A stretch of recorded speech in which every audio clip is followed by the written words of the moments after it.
రాజు ఆహారముతో పోషించుచున్నాడే. ఆమేన్ హల్లెలూయా glory హల్లెలూయా ఆమేన్ హల్లెలూయా glory హల్లెలూయా. హృదయములో తలంపులన్నీ తెలిసిన నా యేసయ్యా, శరీరమును శుద్ధి చేసే పరిశుద్ధ రక్షకుడా. హల్లెలూయా. నాతో నీవు నీతో నేను ఒకటై ఉన్నాము. నాతో నీవు నీతో నేను ఒకటై ఉన్నాము. విడిపోలే సయ్యా నా దేవనిన్నే కదా, నా దేవనిన్నే కదా. నన్ను నడిపే దైవము, నన్ను నడిపే దైవము, నీకే ఆరాధన, నీకే నా హృదయార్పణ, నీకే ఆరాధన, నీకే నా హృదయార్పణ. నాతో నీవు నీతో నేను ఒకటై ఉన్నాము. విడిపోలే సయ్యా ఏళ్ళతో స్తుతించిన సీతలేను నీరుడా. ఏళ్ళతో స్తుతించిన సీతలేను నీరుడా. కోటి కంఠాల సమ్మేళనం స్తుతించుటకే దీవితం. కోటి కంఠాల సమ్మేళనం స్తుతించుటకే దీవితం. నీకే ఆరాధన, నీకే నా హృదయార్పణ, నీకే ఆరాధన, నీకే నా హృదయార్పణ. నాతో నీవు నీతో నేను ఒకటై ఉన్నాము. విడిపోలే సయ్యా నాతో నీవు నీతో నేను ఒకటై ఉన్నాము. విడిపోలే సయ్యా ఒకటి కంటే ఎక్కువగా ఎన్నో మారులు చేసి పాపములన్నిటినీ క్షమించిన దేవా. ఒకటి కంటే ఎక్కువగా ఎన్నో మారులు చేసి పాపములన్నిటినీ క్షమించిన దేవా. పరిశుద్ధతతో నన్ను నింపితివయ్యా, ఆత్మతో నన్ను నడిపితివయ్యా. పరిశుద్ధతతో నన్ను నింపితివయ్యా, ఆత్మతో నన్ను నడిపితివయ్యా. నీకే ఆరాధన, నీకే నా హృదయార్పణ, నీకే నీకే నాతో నీవు నీతో నేను ఒకటై ఉన్నాము. విడిపోలే సయ్యా భూమికి దిగి వచ్చిన యేసయ్యా వ్యర్థము కాలేదు నీ మరణయాతన పరము నుండి భూమికి దిగి వచ్చిన యేసయ్యా వ్యర్థము కాలేదు నీ మరణయాతన శ్రమలతో పోరాడి గెలిచితివయ్యా పోరాడితే నాకు నేర్చితివయ్యా శ్రమలతో పోరాడి గెలిచితివయ్యా పోరాడితే మాకు నేర్చితివయ్యా నీకే ఆరాధన నీకే నీకే ఆరాధన నీకే హృదయార్పణ నాతో నీవు నీతో నేను ఒకటై ఉన్నాము నీతో యేసయ్యా నా దేవ నీవే కదా నా దేవ నీవే కదా నన్ను నడిపే దైవము నన్ను నడిపే దైవము నీకే ఆరాధన నీకే హృదయార్పణ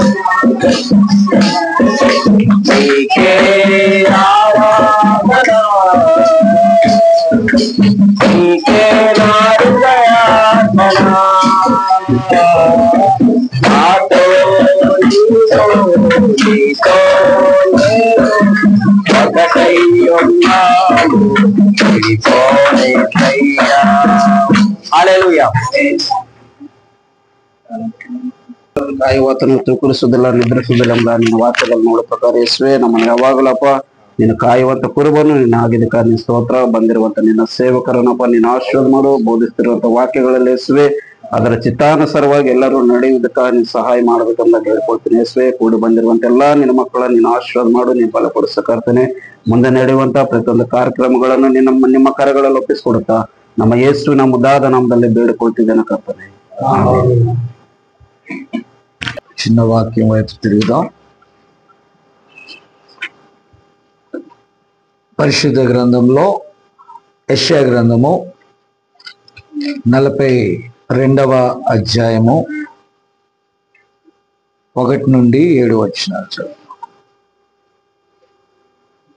ఇదిగో నేను ఆదుకును నా సేవకుడు ఇదిగో నేను ఆదుకును నా సేవకుడు నేను ఏర్పరచుకున్నవాడు కొనినవాడు నా ప్రాణమునకు ప్రియుడు అతని యందు నా ఆత్మను ఉంచి ఉన్నాను అతడు అన్ని జనులకు న్యాయము కనపరచును అతడు కేకలు వేయుడు అరువడు తన కంఠస్వరము వీధిలో వినబడనీయడు నలిగిన రెల్లును అతడు విరువడు మగమగలాడుచున్న జనపనాల ఒత్తిని ఆర్పడు అతడు సత్యమును అనుసరించి న్యాయము కనపరచును భూలోకమున న్యాయము స్థాపించు వరకు అతడు మందగిరడు నలుగురు పడడు దీపములు అతని బోధ కొరకు కనిపెట్టెను ఆకాశములను సృజించి వాటిని విశాలపరచి భూమిని అందులో పుట్టిన సమస్తమును పరచి దాని మీదనున్న జనులకు ప్రాణమును దానిలో నడుచు వారికి జీవాత్మను ఇచ్చుచున్న దేవుడని యెహోవా ఇలాగు సెలవిచ్చుచున్నాడు గుడ్డివారి కనులు తెరచుటకును బంధింపబడిన వారిని చెరలో నుండి వెలుపలికి తెచ్చుటకును చీకటిలో నివసించు వారిని బందీ గృహంలో నుండి వెలుపలికి తెచ్చుటకును యెహోవానగు నేనే నీతి విషయములలో నిన్ను పిలిచి నీ చేయి పట్టుకొని ఉన్నాను నిన్ను కాపాడి ప్రజల కొరకు నిబంధనగాను అన్యజనులకు వెలుగుగాను నిన్ను నియమించి ఉన్నాను. ఆమేన్. మత్తయి సువార్త 4వ అధ్యాయం క్రొత్త నిబంధనలో అనగా వెలుగు వైపు మేము త్రిప్పబడాలి. ఈ రోజు ఆ వెలుగు వాక్యమే ఉన్నది. కాబట్టి ప్రభువా చేరువచ్చిన నీ ప్రియ బిడ్డలందరిని బట్టి ఈ చిన్న వధువు పరిచర్యను బట్టి నీకు వందనాలు నాయనా. అలాగే నీ సేవకుడిని నాయన అలాగే ఉన్నటువంటి చిన్న విశ్వాస కుటుంబాన్ని నిశ్చయంగా దీవించండి. వచ్చినటువంటి సేవకులను నాయన అలాగే పెద్దలను కూడా జ్ఞాపకం చేసుకోండి. అల్పునైనా నన్ను నాయన కొద్ది సమయం నీ సిలువ చాటున మరుగుపరుచుకో. నీ నోటి మాటకు నాయన కేవలం ఒక బోరగా నన్ను వాడుకోండి. తద్వారా నీ నామానికి అధిక మహిమ తెచ్చుకోండి. ప్రభా, మేము చెప్పుటి కాదు గాని నీ కార్యము జరగాలంటే మీరు రంగం మీదకి రావాలయ్యా. మీరు ఇక్కడికి రండి నాయన. పరిశుద్ధాత్మని ఇక్కడికి రానివ్వండి ప్రభా. మా తప్పులుంటే క్షమించండి, పొరపాట్లను మన్నించండి. ఆయన ఈ చిన్న మంద ఆయన సమస్తమును నాయన ఒకవేళ ఇరిగి ఉండకపోవచ్చు గాని మరి కలిగిన జ్ఞానంతో నిన్ను ఆరాధిస్తున్నా. దేవా, నీ కృప దయచేయి. అలాగే ప్రభా, నన్ను కూడా బలపరిచి ప్రభా ఈ గడియకి ఏది అవసరమో నాయన అది నీ నామమున నువ్వు మాట్లాడమని, నీ నామానికి మహిమ తెచ్చుకోమని యేసు నామమున అడుగుచున్నాను. ఆమేన్, ఆమేన్. దయచేసి కూర్చోండి.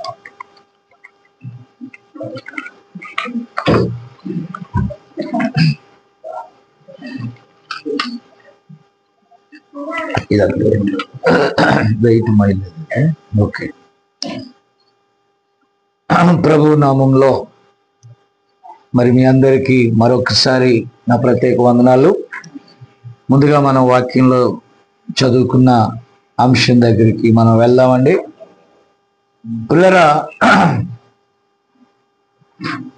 అంశము వెలుగు వైపు మనం తిరుగుట. కాబట్టి ఈ వెలుగును ప్రసరించము, లేకపోతే వెలుగు వచ్చినప్పుడు ఆ వెలుగును మనము తీసుకోవలసిన వారమై ఉన్నాం. పిల్లరా, మరి దీని గురించి ఈ రాత్రి కొన్ని విషయాలు అక్కడక్కడ చెప్తా వెళ్తాను. ఎందుకంటే మొత్తం వివరించడానికి సమయం సరిపోదు. ఎందుకంటే ఈ యొక్క వర్తమానంలో చాలా లోతైన విషయాలు ఉన్నాయి. ఎందుకనంటే ప్రతి లేఖనము దానికదే రాదు. దేవుడు అనాది సంకల్పంలో ముందుగా చెప్పిన రోజు ఈ రోజు మనం చూస్తున్నాం, అంతే. ఈ రోజును మనం క్రియేట్ చేసుకోలేదు, ఈ రోజును మనం రాసుకోలేదు, ఈ రోజును గురించి మనం ఎరగం. కానీ ఈ రోజును దేవుడు మనకిచ్చాడు. చీకటి ఉన్నప్పుడు రేపు వెలుగు వచ్చినప్పుడు ఆ వెలుగులో ఏం జరుగుద్దో మనకు తెలియదు. కానీ చీకటిలో ఉన్నప్పుడు మనం ఆ చీకటిని మాత్రమే చూస్తాం. కానీ వెలుగు ప్రసరించినప్పుడు ఆమేన్, ఆ వెలుగు మీద పడినప్పుడు దాని కాంతిలో ఆ దినమును మనం చూస్తాము. ఆమేన్, ఆమేన్. అలాగే మనలో కూడా ఒక వెలుగు ఉందండి. ఆ వెలుగు నరునికి దేవుడు పెట్టిన వెలుగై ఉన్నది. కాబట్టి ఆయన పెట్టిన ఈ వెలుగు, దేవునికి స్తోత్రం, ఆ వెలుగును మనము గుర్తిస్తే, మీకు అర్థమవుతుందా? ఆ వెలుగును కనుక మనం స్వీకరించినట్లయితే మనం ఆ రోజు సజీవంగా మనం ఉంటున్నాం. ఆ వెలుగును తృణీకరించినట్లయితే దీపం మారిపోతుంది. దీపం మారిపోగానే ఇక ఆ వ్యక్తి మనకు పనికిరాడని తీసుకెళ్ళి అక్కడ పారేస్తాం. ఈ వెలుగు మనల్ని వెలిగిస్తుంది. ఇప్పుడు నేను చెప్పే వెలుగు ఎన్నడూ కూడా ఆరిపోని వెలుగు. సూర్యుడు అస్తమిస్తాడు, చంద్రుడు తన కాంతిని కోల్పోతాడు, సూర్యచంద్ర నక్షత్రాలు ఒక రోజున అంతర్ధానం అయిపోతాయి. కానీ దేవుని వాక్యము శాశ్వత కాలము నుండి శాశ్వత కాలం వరకు ఉంటది. హల్లెలూయా. కాబట్టి ఇప్పుడు ఎలా వచ్చేసిందంటే మన బ్రతుకు ఎండమావుల్లా తయారైందని. ఎండమావులు అంటే తెలుసా? ఎడారుల్లో ఇప్పుడు మనకి థార్ ఎడారి ఉంది. ఆఫ్రికా అంతా కూడా సగభాగం ఎడారేనండి. అరేబియా ప్రాంతంలో కూడా ఒంటెలు ఎక్కడ ఉంటాయంటే ఎడారి ప్రాంతంలో ఉంటాయి. పిల్లలు ఆ ఎడారిలో ప్రయాణం చేసే వాళ్ళు ఏం చేస్తారంటే ఆ ఒంటెలకి నిండారుగా నీళ్లు పట్టిస్తారండి. అవి చాలా లీటర్ల వాటర్ని తనలో స్టాక్ చేసుకుంటాయి. ఎప్పుడైనా ఎండ తీవ్రత వచ్చినప్పుడు, ఇబ్బంది కలిగినప్పుడు ఆ ఒంటెలలో ఉన్నటువంటి వాటర్ని వారు వాడుకుంటారు. విన్నారా? అంటే దాన్ని ఏం చేసుకుంటారు వాళ్ళు? నిలువ చేసుకుంటారండి. Praise the Lord. Okay okay okay right. So నా ప్రియమైన దేవుని బిడ్డలారా, దయచేసి గమనించాలి. ఇప్పుడు ఈ ఎండమావులు ఎలా ఉంటాయంటే, ఈ ఎడారిలో చూస్తా ఉన్నప్పుడు ఆ సూర్యకాంతి దాని మీద పడినప్పుడు ఆ నీడ మనకు నీరులా కనబడుతుందండి. దట్ షేడ్స్, ఆ షేడ్స్ ఎలా కనబడతాయంటే చాలా క్యూసెక్కుల నీరు ఉన్నట్టుగా, ఒక చెరువు ఉన్నట్టుగా, ఒక కుంట ఉన్నట్టుగా మనకు అక్కడ కనబడతా ఉంటది. అర్థమైందా? కాబట్టి మీరు గమనించాలి, ఆ కుంటను మనం చూసినప్పుడు మనం ఏమనుకుంటాం తెలుసా? అబ్బా చాలా వాటర్ ఉంది,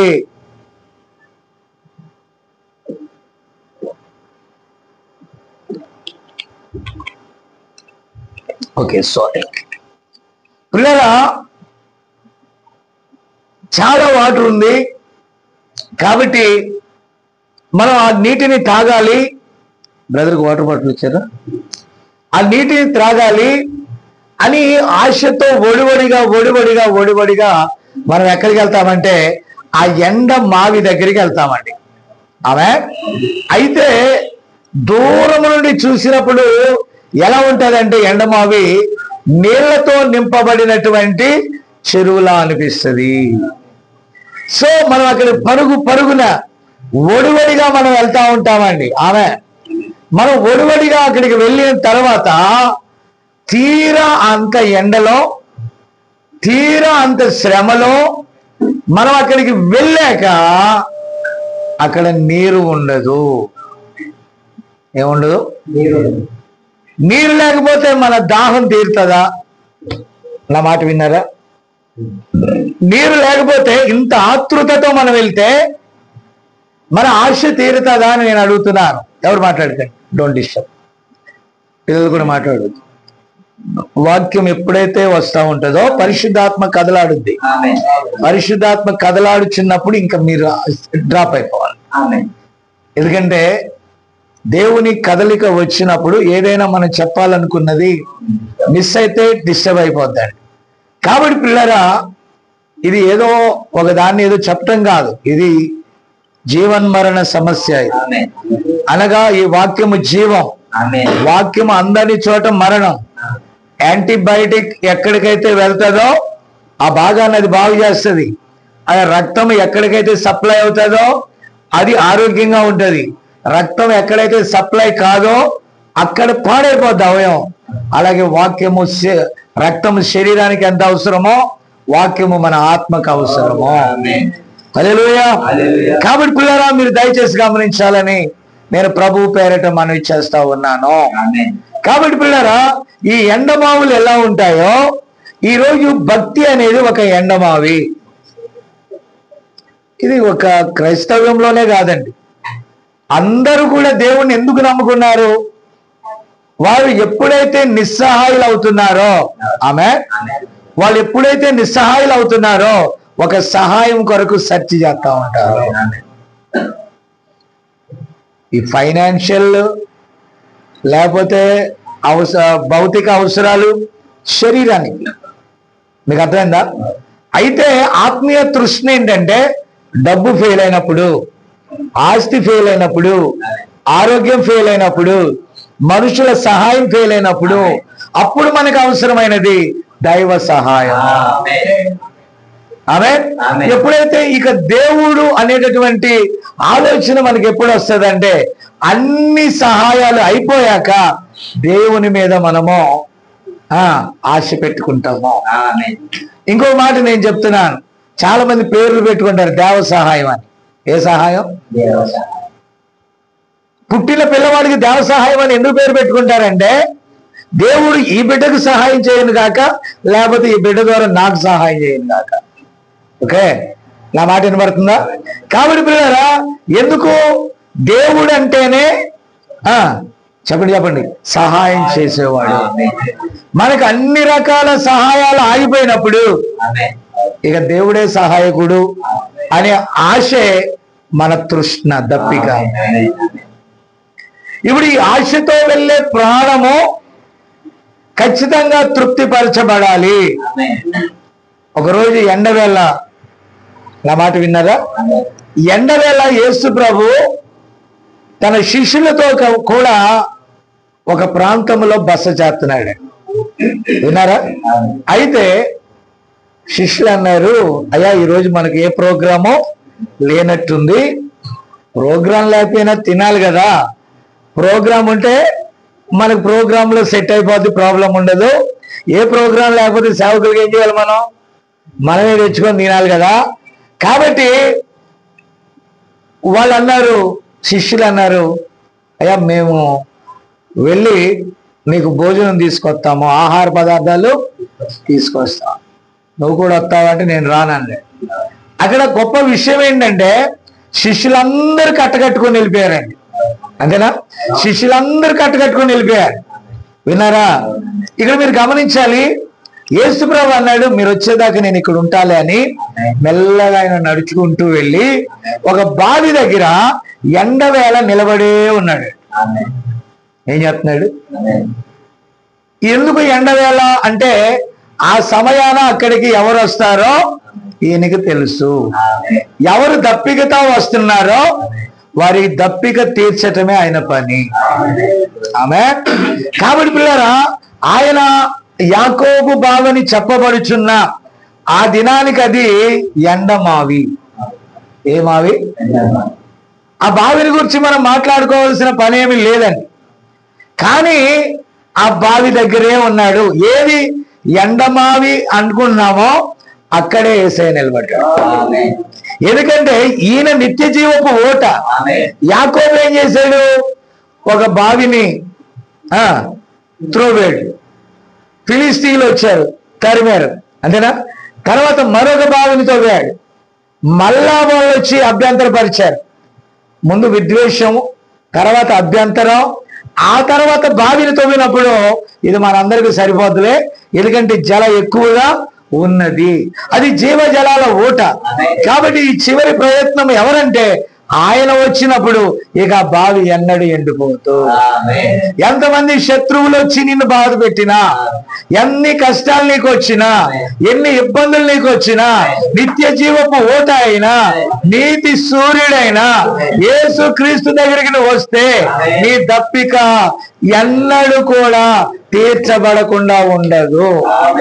fully satisfaction, full satisfied, full comfort, నీకు కావలసిన సమస్తము ఆయన ఇస్తాడు. ఆమె కాబట్టి ఒక స్త్రీ ఉంది అక్కడ, ఆమెకు అప్పుడే 5 పెనిమిట్లు ఉన్నారు. ఓకే, 6వ వాడు కూడా ఉన్నాడు కానీ తనవాడు కాడు. బట్ ఆమె నీటి దగ్గరికి, ఆ బావి దగ్గరికి ఎందుకు వెళ్ళిందంటే ఎవరికి ఆమె రహస్య జీవితం. అది పబ్లిక్ గా చూపించుకునే జీవితం కాదు. దేవుడు మన రహస్య పాపాలను కూడా చూసే దేవుడై ఉన్నాడు. ఆమె చెప్తారా? హల్లెలూయా. మనం అనుకుంటాం నేను కనపడితే బుక్ అయిపోతాను, నేను కనపడితే అవమానపరచబడతాను, నేను కనపడితే ఎవరైనా ఏమని అనుకుంటారేమో అని తన రహస్య జీవితాన్ని ఆమె ఒప్పుకోవట్లేదు. కానీ సూర్యుని వెలుగు ఆ మీదకి రానివ్వట్లేమా కప్పుకుంటా ఉంది. ఒక భర్తతో కాపురం చేయలేకపోయింది, 5 మార్చింది. బ్రదర్, మనం కూడా ఎలా ఉంటామంటే ఫస్ట్ బాప్టిస్ట్లోకి వెళ్తాం, చా అంటాం, సిఎస్ఐ ఏంటది బెస్ట్ అనుకుంటాం, చా అంటాం, ఈసీఐ బెటర్ అనుకుంటాం, చా అనుకుంటాం, పెంతెకోస్తు సూపర్ అనుకుంటాం, చా అనుకుంటాం, చివరికి మారుస్తా ఉంటాం. ఎందుకంటే నీకు అక్కడ తృప్తి కలగనంత వరకు నువ్వు ప్రయాణం చేస్తానే ఉంటావు. అంటే నీ ఆత్మకు అది కనెక్ట్ కాలేదు, నీ దాహం అది తీర్చలేకపోతుంది. నీ ఆర్థిక సమస్యలు ఒకవేళ తీరితే తీరొచ్చేమో, నీ అవసరతలు తీరితే తీర్చొచ్చేమో, మందిరం చాలా ఎయిర్ కండిషన్ తో ఉంటే చల్లగా అక్కడికి వెళ్ళి నిద్రపోవచ్చేమో. ఆమె కానీ నీ అత్యవసర పరిస్థితుల్లో, నీ ఎమర్జెన్సీ పీరియడ్ లో అది నిన్ను ఆదుకొని ఎండమావి. ఓకేనా? ఈ ఎండమావులు మారుస్తూనే ఉంటున్నాం మనం. హల్లెలూయా. నేనంటాను, ఇక్కడికి వచ్చాకైనా ఈ ఓట యొక్క మర్మం మీకు అర్థమైందా? అర్థం అవ్వకపోతే ఇది కూడా ఒక ఎండమావు. ఆమె ఇది కూడా ఏమవుద్ది కొంతకాలానికి. ఎందుకని? ఆ భర్తతో ఎంజాయ్ చేద్దాం అనుకున్నాం. ఫస్ట్ భర్త కొద్ది రోజులు చూసి అబ్బాయి వేస్ట్ అనుకున్నాం. తర్వాత ఇంకా పెద్ద చర్చికి వెళ్ళాం, ఎంజాయ్ చేద్దాం అనుకున్నాం, అబ్బా అనుకున్నాం, వేస్ట్ అనుకున్నాం. అలా తిరిగి తిరిగి తిరిగి మనం ఎక్కడికి వచ్చాం? ఒక చిన్న పరిచర్య దగ్గరికి వచ్చాం. పాత ఒక రోత, క్రొత్తక వింత. కాబట్టి నువ్వు వచ్చావు, నీ దాహం తీరిందా? నువ్వు తృప్తిపరచబడుతున్నావా? అసలు నీకు ఆకలి ఉందా? బైబిల్ ఏమని చెప్తుంది? నీతి కొరకు. దేని కొరకు ఆకలి? శరీరానికి వచ్చే ఆకలి దేని కొరకు? శరీరానికి వచ్చే ఆకలి దేని కొరకు? శరీరం ఫలం పొందడం కొరకు. ఆమె ఇందాక సామ్యూయల్ గారు అంటున్నారు, అయ్యా నీకు షుగర్ ఉంది. ఆయనకి వ్యాధి ఉంది కాబట్టి అందరిని అడుగుతున్నాడండి. ఈ బ్రదర్ పేరు ఏంటి?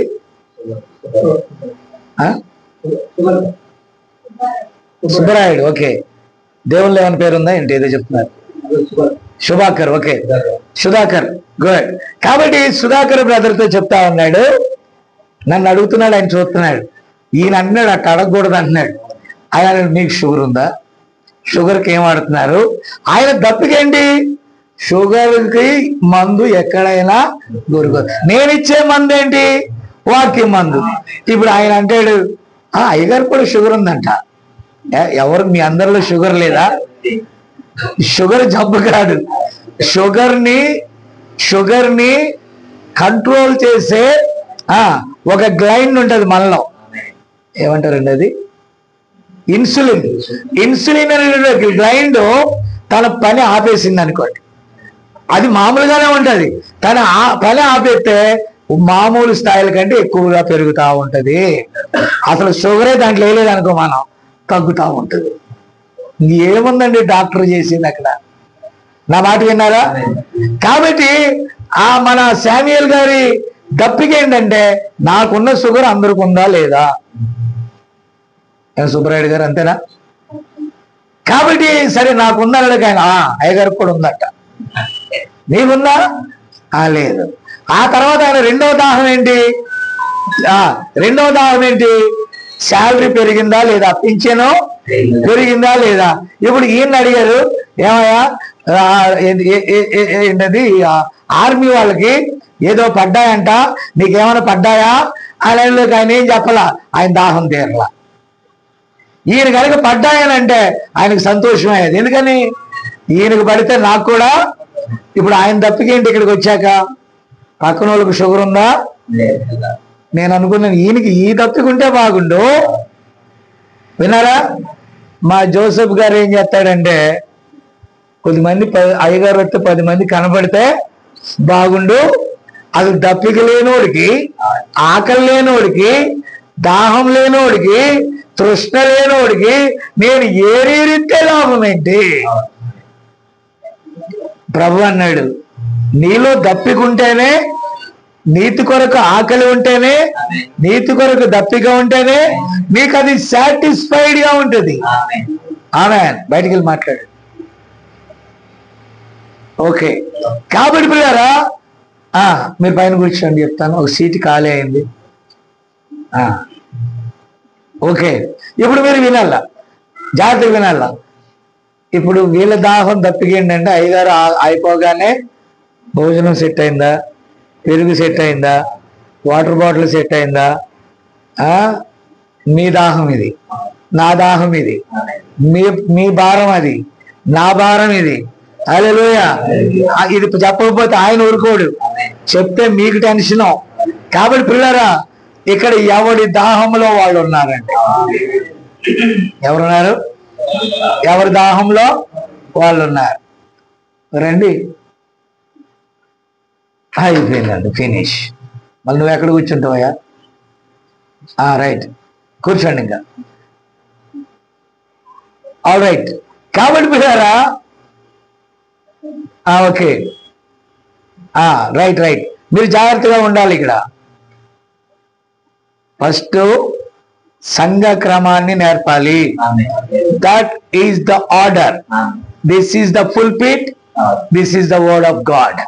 దేవుని ఆత్మ ఇక్కడ నివాసం చేస్తున్నప్పుడు మన సంఘ మర్యాద ఎలా ఉంటదంటే, మన ఇల్లు చూడు, ఇంట్లో ఉన్న సేవకుని చూడు, నీ చర్చి చూడు, అప్పుడు సేవకుని అడగాల.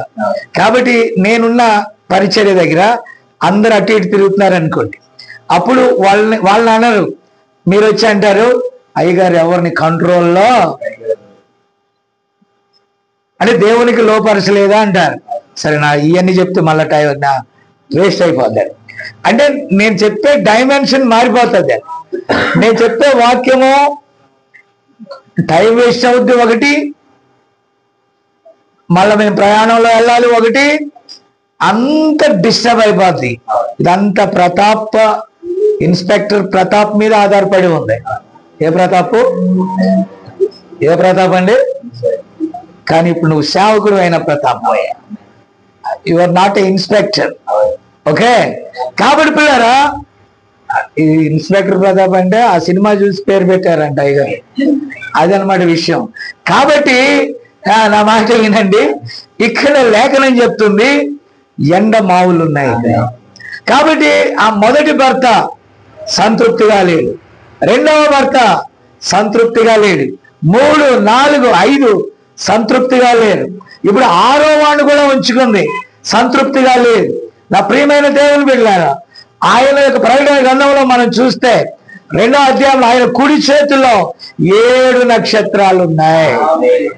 ఆమె ఇప్పుడు 6 నక్షత్రాల వల్ల సరైన వెలుగు రాలేదు. నా మాట విన్నారా?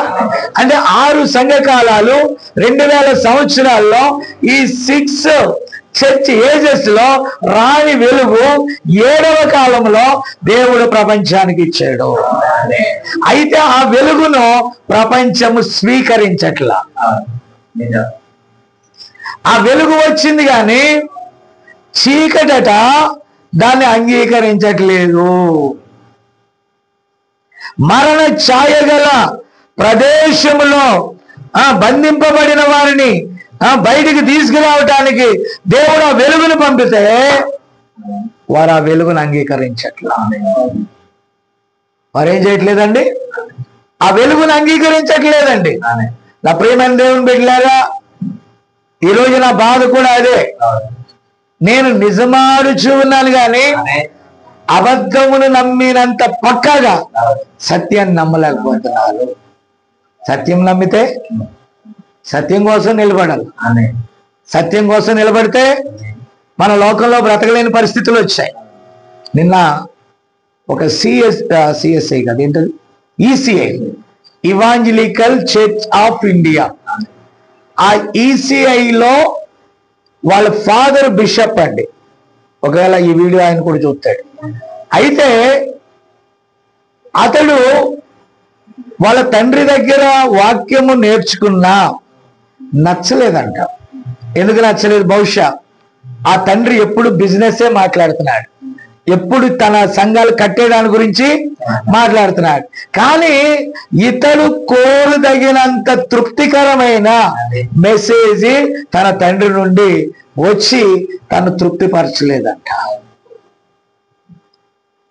అయితే వేరొక సంఘము నుండి ఆ చర్చికి ఒక బ్యాచ్, ఒక కుటుంబం వచ్చింది.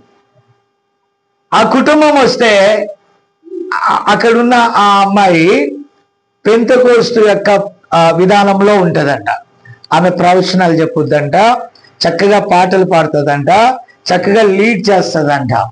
అప్పుడు ఆ వచ్చినటువంటి బ్రదర్ యొక్క నాన్నగారు బిషప్ అన్నాడంట, రే అబ్బాయి, మనది ఎలాగో ఉద్యోగం ఉండదు కదా, ఈసీఐ ఎలా ఉండదు, మనము బైబిల్ చదువుకుందాము అంటే లేస్తారు, కూర్చుందాము, నిలబడదాము, కోడిగుడ్డు పాట 25 రూపాయలు అయిపోద్దంట. నా మాట విన్నారా? కాబట్టి ఇది తప్ప ఇక్కడ ఏమీ లేదు. ఈ అమ్మాయిలో ఏదో ఉంది స్పెషల్, అందుకని ఈ అమ్మాయినే పెళ్లి చేసుకో అన్నాడంట. అప్పటికే వాళ్ళిద్దరు అన్నదమ్ములు ఇద్దరు ప్రేమించి పెళ్లి చేసుకున్నారంట. నా మాట విన్నారా? ఇది ఈయన అన్నాడంట, తండ్రి చెప్పాడు, కొడుకు అన్నాడు, సరే నాన్న నువ్వు చెప్పినట్టుగానే నేను చేసుకుంటానని తండ్రి మాటకు చిన్న కొడుకు, ఆ కొడుకు రెండోవాడో ఎప్పుడో నాకు తెలియదు కానీ లోబడ్డాడు. సంథింగ్ లోబడినాక ఆమె ప్రవచనాలు చెప్తుంది. విన్నారా? ఆ తర్వాత ఆమె వాక్యం కూడా చెప్తుందంట. విన్నారా? మళ్ళా బైబిల్ చదువుతా ఉంటే ఆయనకు నచ్చలేదు. అక్కడ ఈ కుర్రవాడికి నచ్చలా. మళ్ళా పెంతెకోస్తు దగ్గరికి వెళ్ళాడు, వన్నెస్ పెంతెకోస్తు. వాళ్ళు అన్నారంట, కమాన్, ఈమె పవర్ నీలోకి రాలేదు. ఎవరి పవర్ రాలేదు? నీ భార్య పవర్ నీలోకి రాలేదు. కాబట్టి విన్నారా, ఒకసారి ఇక్కడ వచ్చి మోకరించి మీరు ఓకే అన్నారంట. వాళ్ళందరూ కలిసి కంజర్లు వాయిస్తున్నారంట, వాళ్ళందరూ కలిసి చప్పట్లు కొడుతున్నారంట. అప్పుడు అందరూ అన్య భాషలతో మాట్లాడుతున్నారంట. విన్నారా? కాబట్టి స్తోత్రాలు చేస్తున్నారంట, స్తుతులు చెల్లిస్తున్నారంట. ఈయన అన్నారంట, కమాన్ సోదరుడా, మాట్లాడు మాట్లాడు, ప్రవచించు, భాషలు మాట్లాడు అన్నారంట. ఈయనకేమో రావట్లేదంట. ఈయనకేమి కృపావరములు నానా విధములుగా ఉన్నాయి. కొందరికి భాషావరాలు ఉండొచ్చు, జ్ఞానవాక్యం ఉండొచ్చు, బుద్ధివాక్యం ఉండొచ్చు, కొందరు ప్రవచించవచ్చు. అంత మాత్రాన భాషలు ఒక్కటే పరిశుద్ధాత్మకు సూచన కాదు. కాబట్టి నీకు ఇది రాలేదు కాబట్టి వెళ్ళండి. నీకు ఇది రాలేదు కాబట్టి God cannot use your soul. ఎలా డిక్లేర్ చేస్తామండి మనం? దేవుడు నిన్ను వాడుకోవట్లేదు అనేది భాష మీద ఆధారపడి ఉందా? అమలారా, మీరు మీ ప్రపంచంలో ఉన్నారా? చెన్నై షాపింగ్ మాల్, బెంగళూరు బెనారస్, వీళ్ళు ఇక్కడ ఉంటారు, వీళ్ళకి వేరే డైమెన్షన్ లో ఉంటారు. మీకు అర్థమైందా? అప్పుడప్పుడు అటువైపు చూసి వీళ్ళని టర్న్ అప్ చేయాలా, లేకపోతే అటు నుంచి అటు పోతారు. ఇంకటు బెంగళూరు, బెనారస్, పోచంపల్లి, ధర్మవరం, బోళ్ళను ఉన్నాయండి, కాంచీపురం.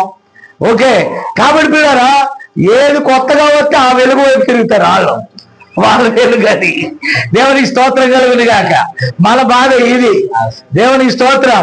ఎందుకంటే నోవాహు దినాల్లో జనులు తినొచ్చు, త్రాగొచ్చు, వెలిగించుకోవచ్చు, పుచ్చుకోవచ్చు. ఆ గడియ వర్తమానాన్ని వారు తృణీకరించారంట. ఆమేన్, ప్రైజ్ ది లార్డ్. కాబట్టి ఈ సోదరుడు వెళ్ళండి పోనండి దారి. This is the way going right now. కాబట్టి పిల్లలు మీరు దయచేసి వినాలి. నా మాట అర్థమవుతుందండి మీకేమన్నా? Good.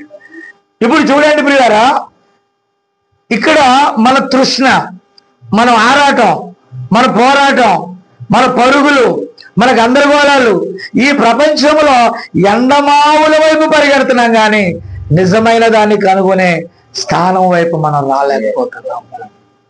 Turn to the light. వెలుగు ప్రసరించుచున్నప్పుడు ఆ వెలుగు వైపు మన హృదయాన్ని తిప్పుకోవాలి. హల్లెలూయా, నా మాట విన్నారా? కాబట్టి వెలుగు వచ్చి యాకోబు బావి దగ్గర ఉంది. ఇక్కడ మెస్సియా వస్తాడు, ఆయనను కనుగొనేవారు కొందరు అనే విషయాన్ని ఆ నశించుచున్న వారి మధ్యకి నీతి సూర్యుడు వస్తాడని, కన్యకకు పుడతాడని ప్రవక్తలు 800 సంవత్సరాల క్రిందటే ప్రకటించారు. ఆ తర్వాత ఆదికాండం 3:15లో స్త్రీకి పుట్టేటటువంటి ఒక వ్యక్తి వస్తాడని, స్త్రీ సంతానం అని దేవుడు ముందే చెప్పాడు. అసలు స్త్రీ సంతానం ఎలా అవుతుందండి? పురుషుడు లేకపోతేనే స్త్రీ సంతానం అవుతుంది. కానీ స్త్రీకి పుట్టేటటువంటి ఒక సంతానము వస్తుంది అని దేవుడు ముందే బైబిల్లో రాయించాడు. అది రివీల్ అవుతుంది. అప్పుడు పలికిన వాక్యము ఇప్పుడు వచ్చినప్పుడు నువ్వు యాక్సెప్ట్ చేయాలా వద్దా? అర్థమవుతుందా నేను చెప్పేది? వాక్యము వచ్చినప్పుడు నీ కాలానికి నువ్వు యాక్సెప్ట్ చేయాలా వద్దా? ఖచ్చితంగా యాక్సెప్ట్. నువ్వు పొందుకోవాలంటే ఆ గడియ వర్తమానాన్ని నువ్వు యాక్సెప్ట్ చేయాలి. ఫస్ట్ మా నాన్న కెనడియన్ బాప్టిస్ట్ మిషన్ లో సంఘ పెద్దండి. మా అమ్మ LEF లో యాక్టివిస్ట్, అంటే కొంచెం వాళ్ళందరూ వర్గంలో ఆమె ఉంటుంది. ఆమె ప్రభు రాత్రి భోజనం అంటారు కదా, వాళ్ళు LEF సంవత్సరానికి ఒకసారి డిసెంబర్ 31 ఇస్తారు రాత్రి. అయితే ఆమె గిన్నె ఇస్తుంది, ఆమె ఇస్తుంది ప్రభురాత్రి. వాళ్ళకి లేఖనాలతో పనేమీ లేదు, వాళ్ళకి ఏదో లేఖనం దొరుకుంటుంది బైబిల్లో. ప్రార్థన బ్రహ్మాండంగా చేస్తారు, ఉపవాస ప్రార్థన బాగా చేస్తారు, పాపాలు బ్రహ్మాండంగా ఒప్పుకుంటారు.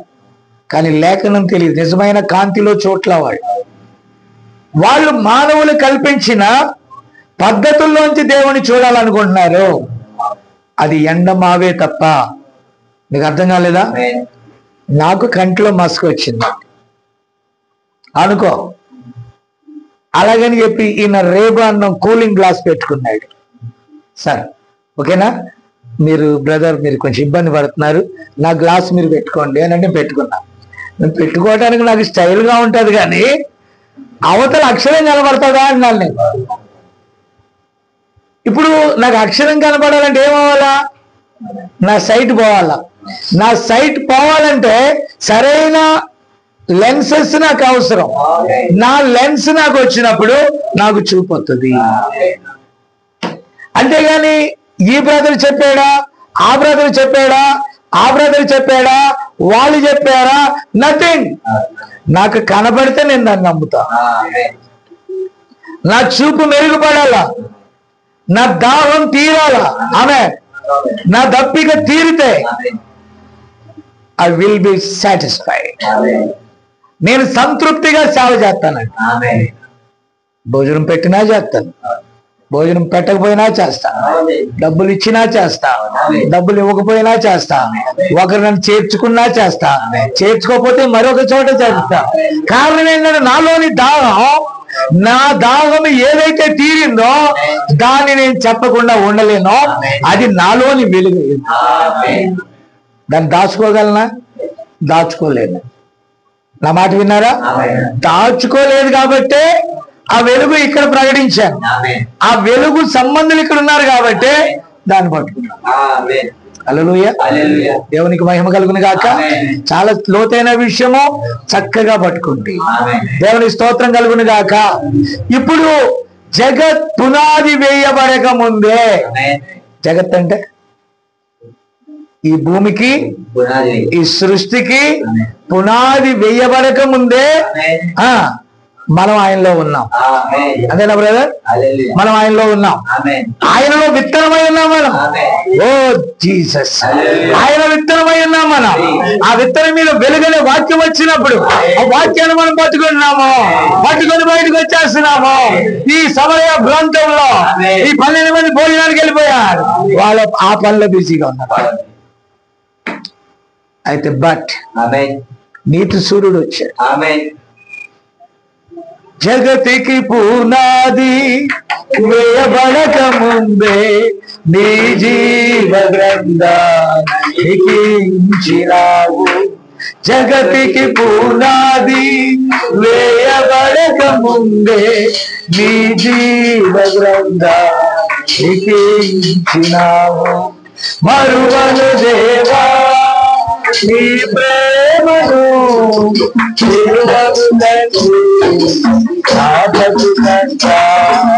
మరువను దేవా నీ ప్రేమను,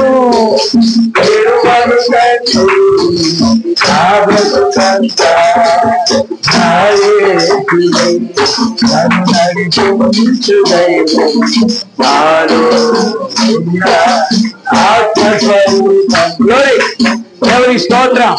కాబట్టి పిల్లరా మీరు దయచేసి గమనించాలి, అక్కడ ఆ వెలుగు వచ్చినప్పుడు విత్తనం బయటకు వస్తుంది. దేవుని స్తోత్రం. వాక్యం వచ్చినప్పుడు జీవం బయటకు వస్తుంది. హల్లెలూయా. కాబట్టి అక్కడెక్కడో దాచబడిన ఆమేన్ ఆ పాపాత్మురాలుగా పిలువబడుచున్న ఒక దీనమైన స్త్రీ అక్కడ ఉంది. ఆమె 5-6 సంఘాలు తిరిగింది. 5-6 సంఘాలు కూడా ఆమెలోనికి జీవాన్ని తేలేకపోయాయి.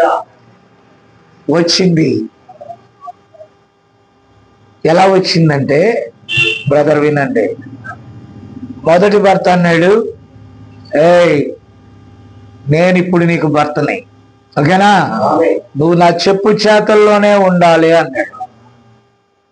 బాప్టిస్ట్ అనుకో, నువ్వు సభ్యత్వం తీసుకున్నావు, నువ్వు ఎక్కడ ఉండాలా, నీ పెళ్లి నేను చేయాల్సిందే, నీ సమాధి కూడా ఈమెకి ఎందుకో నచ్చలా, వదిలేసిందండి.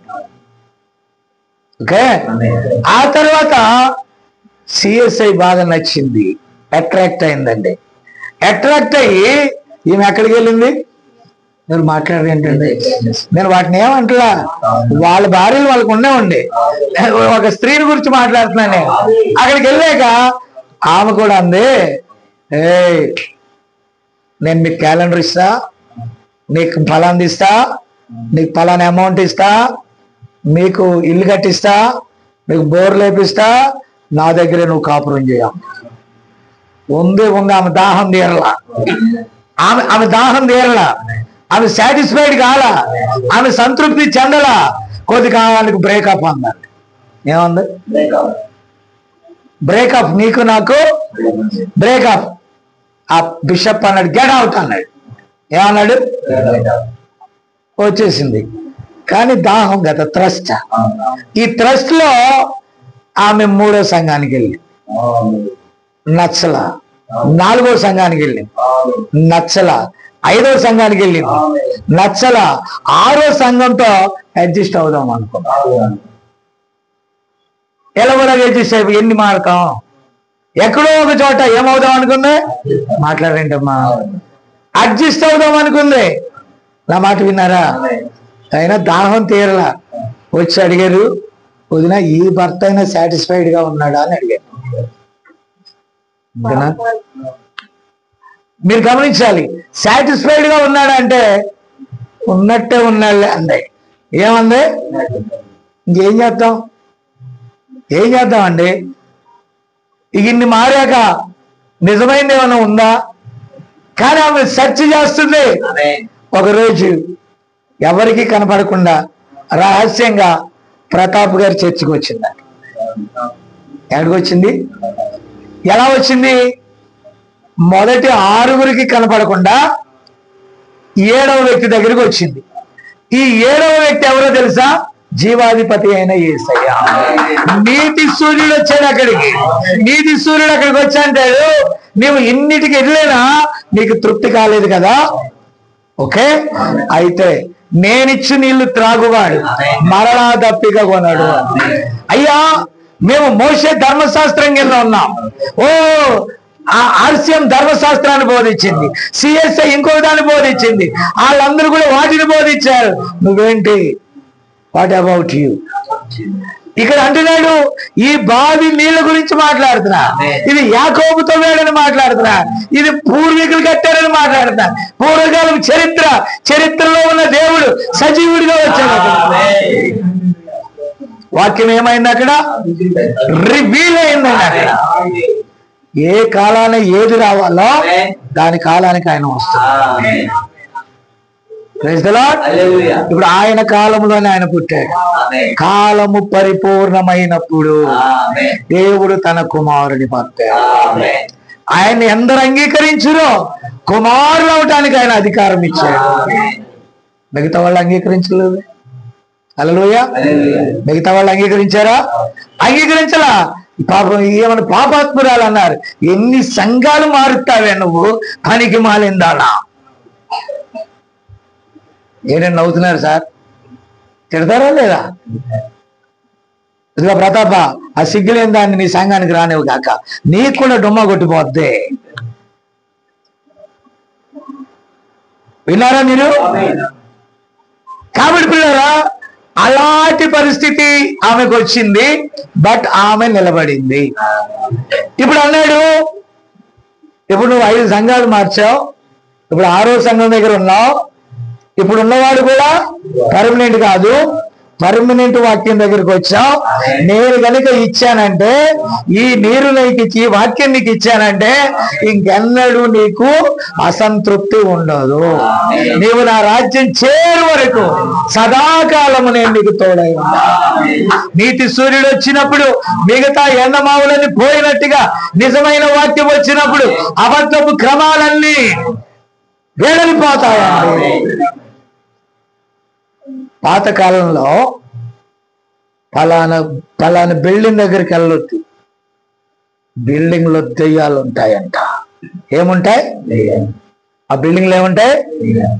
అక్కడ కనుక లైట్ పడితే ఆ పాత కిటికీల్లోంచి మనిషిలాగా ఇలా తిరుగుతున్నట్టు ఉంటాయండి. మీరు గమనించారా? ఆ కిటికీల్లో ఆ రంధ్రాల్లోంచి ఆ లైటింగ్ పడినప్పుడల్లా అక్కడ ఏదో తిరుగుతున్నట్టుగా.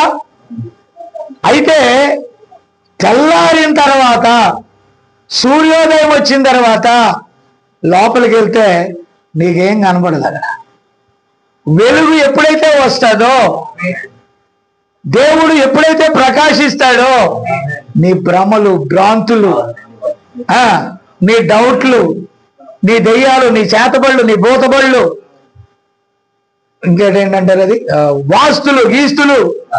హలో, వినారా? ఇల్లు బాగలేదు, ఇటు ముఖం ఇటు తిప్పు, కిటికీ అటు మార్చు. నాకు తెలిసిన ఒక సేవకుడు ఉన్నాడు, ఎన్నిసార్లు మార్చాడో దాని డైరెక్షన్స్. మందిరాలు అన్నిసార్లు తిప్పాడు కానీ ఆశీర్వాదం లేదు. ఆశీర్వాదం నువ్వు మందిరాలు మారిస్తే రాదు. ఆశీర్వాదం లేకపోతే నీ యొక్క ప్లానింగ్స్ మారిస్తే రాదు. ఆశీర్వాదం దేవుల్లో ఉంది. Praise the Lord. ఆయన నువ్వు కలిగి ఉంటే నువ్వే అనేకులకి ఆశీర్వాదం. దేవునికి స్తోత్రం కలుగును గాక. కాబట్టి నా ప్రియమైన దేవుని బిడ్డలారా, ఇక్కడ ఆ స్త్రీ ఎప్పుడైతే ఆమెను గూర్చి ఆమె వివరాలన్నీ ఆ నీతి సూర్యుడు ప్రకటించాడో, ఆమె మీద ఆ కాంతి పడగానే ఆమె వెళ్ళి తన గ్రామంలో ప్రకటించింది. నేనంటున్నాను, ఈ కాంతి ఎవరి మీద అయితే పడతాదో, దానం గారి లాగా, మోహన్ లాగా ప్రకటించకుండా వాళ్ళు ఉంటున్నారు. కానీ నా మీద పడింది, నేను శ్రేష్టమైన విత్తనం, నేను ఫలించకుండా ఉండగలనా? ప్రకటించకుండా ఉండగలనా? బ్రదర్, అంతేనా? ఒకే విత్తనాన్ని వేసావనుకో, అది ఒంటిగానే ఉండిపోతుంది. సూర్యకాంతి ఆ విత్తనం మీద పడినప్పుడు అది బ్రద్దలై మెల్లగా పైకి వస్తుంది. హల్లెలూయా. అది మెల్లగా తన జీవాన్ని పైకి తెస్తుంది. కానీ పొట్టు మీద పడితే, పొట్టు మీద ఎండ పడితే ఏమవుతుంది చెప్పండి?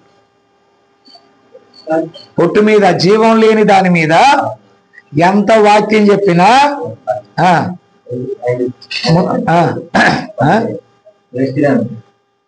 ఇప్పుడు మన చర్చిలో ముందు వెళ్ళగానే ఏ పాట పాడతారు? స్తుతి పాట పాడతారు, పాత పాట, దేవుణ్ణి స్తుతి. ఓకేనా? మంచిదే. ఆ తర్వాత 2-3 పాటలు పాడతారు. ఆ తర్వాత అసలు పాట పాడతారండి, ఆరాధన పాట కాదు. దశమా భాగము దేవుని సొమ్ము ధారాళముగా ఆయనకిమ్ము. అప్పుడు నీ దశమ భాగం ఫినిష్ అయిపోద్ది. అప్పుడు ప్రార్థన కూడా ఏమవుద్ది? ఏమైపోద్ది? ఫినిష్ అయిపోద్ది. విన్నారా? కానీ ఒక స్త్రీ తనకున్న ధనమంతా కూడా ఈ పాదిరులకి ఇచ్చి పాడు చేసుకుందంట. విన్నారా? రక్తస్రావ కలిగిన రోగి, అనేక వైద్యులు అంట, రెవరెండ్లు, డాక్టర్లు, బీడీలు, బిషప్లు, అందరికి డబ్బులన్నీ ఇచ్చింది కానీ స్వస్థత రాలా.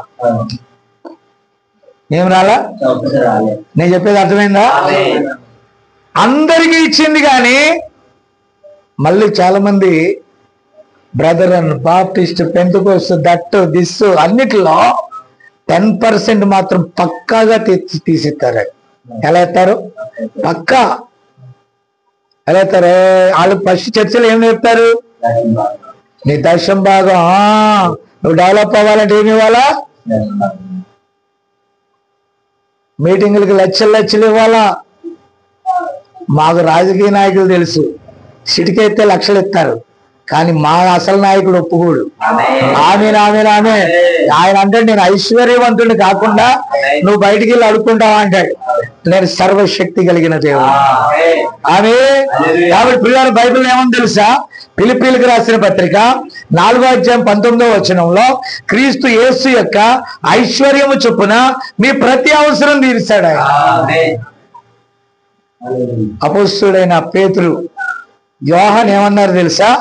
మా దగ్గర వెండి లేదు, బంగారం లేదు, కానీ అతి విలువైన జీవాధిపతి అయిన దేవుడే మా దగ్గర ఉన్నాడు. నువ్వు లేచినాడు అంటే ఆ ఊచ కాళ్ళు చేతులు గలవాడు దిక్కున లేచి నడుస్తూ లోపలికి వెళ్ళగలిగిన శక్తి నువ్వు వాక్యంతో నిలబడితే ఉంటుంది. ఈ రక్తస్రావ రోగి ఉందే, ఈ రక్తస్రావి రోగి తనకున్న డబ్బులన్నీ అవగొట్టువేసుకుందంటాడు. నా మాట విన్నారా? తనకున్న డబ్బు అంతా ఏమైపోయింది? అయిపోయింది. అందరికి ఇచ్చింది. ఆమె ప్రధాన ఉద్దేశం ఏంటి? తృష్ణ ఏంటి? ఆమె వ్యాధి నుండి, నా మాట విన్నారా? ఆమె వ్యాధుల నుండి, అమ్మా విన్నారా? మీరు అటు ఇటు తిరగకుండా ఉండాలి. ఆమె వ్యాధి నుండి స్వస్థత పొందుకోవాలి. ఆమె జోసఫ్ గారు అయిపోయింది మీ పని, డల్ అయిపోయారు. వినాలా? మీలో విత్తనం ఉందనుకో, నేను అలా నీళ్లు చల్లుతా ఉంటే టప్ టప్ అని లేవాలా. వినారా? పిల్లల్ని సండే స్కూల్ పెట్టండి, సండే స్కూల్లో క్రమపరచండి. ఆమె ఓకే, అది జీవం గల పాత్ర అంటే స్విచ్ బంద్ కారు. ఓకే, నా మాట వినండి సార్. ఇంకా సుబ్బరాయుడు గారు, సుబ్బారాయుడు అంటే పాము, వినారా? తెలుసు కదా, సుబ్రహ్మణ్య అంటే పామే కదా, అందుకని ఇందాక ఏమన్నారు? సుధాకరా? సుధాకర్, గుడ్. సుధా అంటే ఏంటి? సుధాకరుడు అంటే ఏం బ్రదరు? పాట కూడా ఉంది, సుధా మధుర కిరణాలు సూర్యోదయం అంటే. నేను చెప్పేది కూడా వెలుగే. అదే ఆమె సుబ్బరాయుడు కాస్త సుధాకర్ అయ్యాడు. దేవుని స్తోత్రం కలుగునుగాక. పిల్లరా, ఆమె తనకు కలిగినదంతా కూడా ఎవరికి ఇచ్చింది? డాక్టర్లకి, బిషప్లకి, డీడీలకి, బీడీలకి. ఆ మీటింగ్ అని ఈ మీటింగ్ అని ఆమెకున్నదంతా చెప్పండి సుబ్బరాయుడు గారు ఇచ్చేసింది. చివరికి ఫోన్ చేస్తుంది, ఎవరు ఫోన్ లేపట్లా. హలో, నేను టీవీలో చూశాను సార్ మొన్న, మీ పెద్ద చర్చ అంట కదా అంటే, ఈ నెంబరు రాకపోకలు తాత్కాలికంగా నిలిపివేయబడినవి. కన్నడలో ఏమనాలా?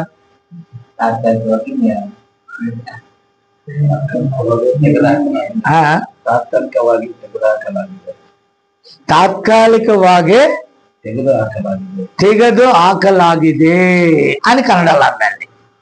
నా మాట విన్నారా? అంటే ఈ ఫోన్ తాత్కాలికంగా పని చేయట్లేదు, ఇలా ఆపేస్తే పని చేస్తుందా? ఆ ఫోన్ మూసాడు, పని చేస్తుందా? అది ఎప్పటి వరకు పని చేస్తుంది అంటే సందాలు తీసుకునే వరకు పని చేస్తుంది, ఆ తర్వాత పని చేయదు. ఓకేనా? పని చేస్తుందా? మీరు చూడండి, ఒక ఆయన ఉంటాడు హైదరాబాద్లో, ఆయనకి సెకండ్ ఇస్తే 5,000 ఇవ్వాల, బూటు షూ ఇప్పితే 10,000 ఇవ్వాల, ఫోటో బాగా లగ్జరీగా దిగితే 25,000 ఇచ్చి ఫోటోలు దిగాలి మనం ఆయనతో. పిల్లలు మీరు గమనించారా? ఒక ఆయన నాతో అలిగి మానేశాడండి. ఆయన దగ్గర సెక్యూరిటీ హెడ్ గా పనిచేస్తాడు. గుడ్. ఆయన ఆ మినిస్ట్రీ యొక్క ఫుల్ సెక్యూరిటీ, ఏ ఊర్లో ఉన్నా, ఆ మెగా చర్చి ఎక్కడున్నా అతడు సెక్యూరిటీ డిపార్ట్మెంట్ లో పనిచేస్తాడు. ఆయన భార్యకి ఆరోగ్యం బాగాలేకపోతే గిద్దలూరులో నేను వెళ్ళి ప్రార్థన చేశాను. ప్రార్థన చేశాక ఆమె బతికింది. చేతబడి శక్తులు పోయాయి. మెల్లగా హైదరాబాద్ లో ఉద్యోగం వచ్చింది. ఆ రిటైర్మెంట్ అయిన తర్వాత ప్రైవేట్ సెక్యూరిటీలో లాభాలు వచ్చాయి. ఆయన కూతురు డాక్టర్ అవుతుంది. విన్నారా? దేవుడు ఆశీర్వదించాడా? వెలుగు ప్రసరించినప్పుడు లేచారా? లేచాక ఇంకొక వెలుగులోకి వెళ్ళి అదే ఎండమావిలోకి వెళ్ళాక అతను నన్ను అంటాడు, ఒక డూప్లెక్స్ ఇల్లులో ఉంటున్నాడు, నన్ను మర్యాదగా చూశాడు, మంచి బిర్యానీ పెట్టాడు, అన్ని పెట్టాడు. అన్న నన్ను బాబన్న అంటాడు, బాబన్నా నేను నిన్ను ఒక పెద్ద పాస్టర్ దగ్గర తీసుకెళ్ళబోతున్నా అన్నాడు. ఐ డోంట్ కేర్ అన్నా. ఏమన్నా? ఎందరికో లేని అదృష్టాన్ని నేను నీకు ఇవ్వబోతుంటే నువ్వు ఆ పాస్టర్ని కలుసుకొని అంటావా? ఆయన సంగతి నీకేం తెలుసా? చిన్న చితక పాస్టర్ని అక్కడికి చెప్పండి సార్. యేసుప్రభు రానివాడా? ఆయనే వెతుకుతూ వెళ్ళాడా? ఈ పాస్టర్ రానివాడు అంటే ఈయన యేసుప్రభు కంటే గొప్పవాడు. యేసుప్రభు కంటే గొప్పగా ఉంటానన్నవాడు ఎవడో? సాతాను గాడు. నా మాట విన్నారా? నేను ఆయన సాతాను అనలేదు. కానీ పిల్లలు మీరు దయచేసి వినాలి, ఆయనలో నిజమైన వెలుగు ప్రసరించాలా. ఇప్పుడు ఆయన అన్నాడు, ఆయన పేరు పలానా, వాళ్ళ గిద్దలూరు.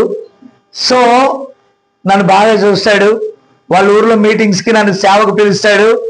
నేను ఎన్నోసార్లు వాక్యం చెప్పాను, కారులో నన్ను తీసుకెళ్ళి ఆ టెంపుల్ చూపిస్తానన్నాడండి. నేను రానన్నాను. తర్లుపాడు చర్చికి ఏది కావాలంటే అది ఇప్పిస్తాను రావయ్యా అన్నాడు. నాకు వద్దు అన్నాడు. ఆమె నా మాట విన్నారా? ఎందుకంటే నేను మనుషులు పిలిచిన దాసుని కాదు, దేవుడు పిలిచిన దాసుని. ఈ బ్రదర్ నన్ను పిలిస్తే నేను వెళ్తానండి. బికాజ్ ఏంటంటే ఈయన పక్కన ఫోటో దిగితే నాకు 10,000 ఇవ్వడం, లేకపోతే ఈయన నా పక్కన ఫోటో దిగితే నేను 10,000 ఇవ్వను. మేమిద్దరం ఒకటే. నార్మల్ గా దేవుడు పిలువబడిన దేవుని దాసులు. దేవునికి స్తోత్రం. కాబట్టి పిల్లలు మీరు దయచేసి వినాలి. అక్కడికి వెళ్ళిన తర్వాత నాకు భోజనం పెట్టాడు, అన్ని పెట్టాడు, కానుక పెట్టాడు. కానుక కూడా అయిపోయిన తర్వాత కారు ఎక్క అన్నాడు. పద మా గురువు గారి దగ్గరికి వెళ్దాం అన్నాడు. నేను అన్నాను, brother okay, God bless you, మంచిది, నేను రాలేను. No no no no no. అసలు నన్ను తీసుకెళ్ళి ఏం చేద్దాం అనుకుంటున్నారు మీరు? మా బ్రదర్ అని చెప్తానయ్యా, మా పలానా అని చెప్తానయ్యా. మీ తర్లుపాడు చర్చికి ఏదైనా, నా తర్లుపాడు చర్చికి నా దేవుడే కర్త కర్మ క్రియ. A to Z our God is the provided all things. నా దేవుడు అన్నిటినీ ప్రొవైడ్ చేస్తున్నాడు. ఆయన ప్రొవైడ్ చేయకపోయినా పర్వాలేదు, నేను దానికి మొక్కను. You are satisfied. రేకుల షెడ్ లో సాటిస్ఫైడ్ గా ఉన్నాం. మేము వాకింగ్ కోసం కూడుకున్నా గాని మరొక దాని కోసం కాదు. మనుషులందరూ అబద్ధికులే గాని దేవుని వాక్యమే సత్యమై ఉన్నది. హల్లెలూయా. కాబట్టి నేను వాక్యం కోసమే నిలబడతాను, నేను దేనికి మొక్కను అని. ఈ గడియకు ఒక వర్తమానికుడు ఉన్నాడని చెప్పడానికి నేను సిగ్గుపడను. మలాకి 4:5 ప్రకారం ఈ గడియకు ఒక నీతి సూర్యుని యొక్క వెలుగు ఒక ప్రవక్త మీద పడి ఈ కాలం యొక్క అంతమును గురించి అతను బోధించిన దాన్ని నేను నమ్మాను. నేను ఒక ఫెలోషిప్, నేను ఒక బాప్టిస్ట్, కానీ నాలో ఆ జీవం ఉంది కనుక నేను వెళ్ళి ఆ జీవాన్ని పట్టుకున్నాను. నాలో విత్తనం ఎదుగుతుంది, నాలో దేవుని వాక్యం ఎదుగుతుంది, నాలో దేవుని కార్యాలు ఎదుగుతున్నాయి. హల్లెలూయా. కానీ నేను దాని వలన సంతృప్తి పడ్డాను కాబట్టి ఇక దీని నుండి ఏది కూడా నన్ను ఎడబాపదు. ఆమేన్. కాబట్టి పిల్లరా, ఆ సోదరుడు నన్ను వదిలేశాడు. ఊరికి హైదరాబాద్ వెళ్ళినప్పుడు నేను స్టేటస్ లో పెడితేనే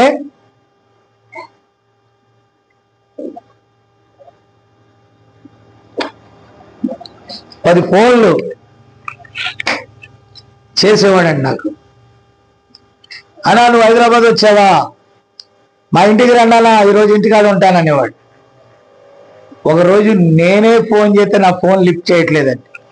నా మాట విన్నారా?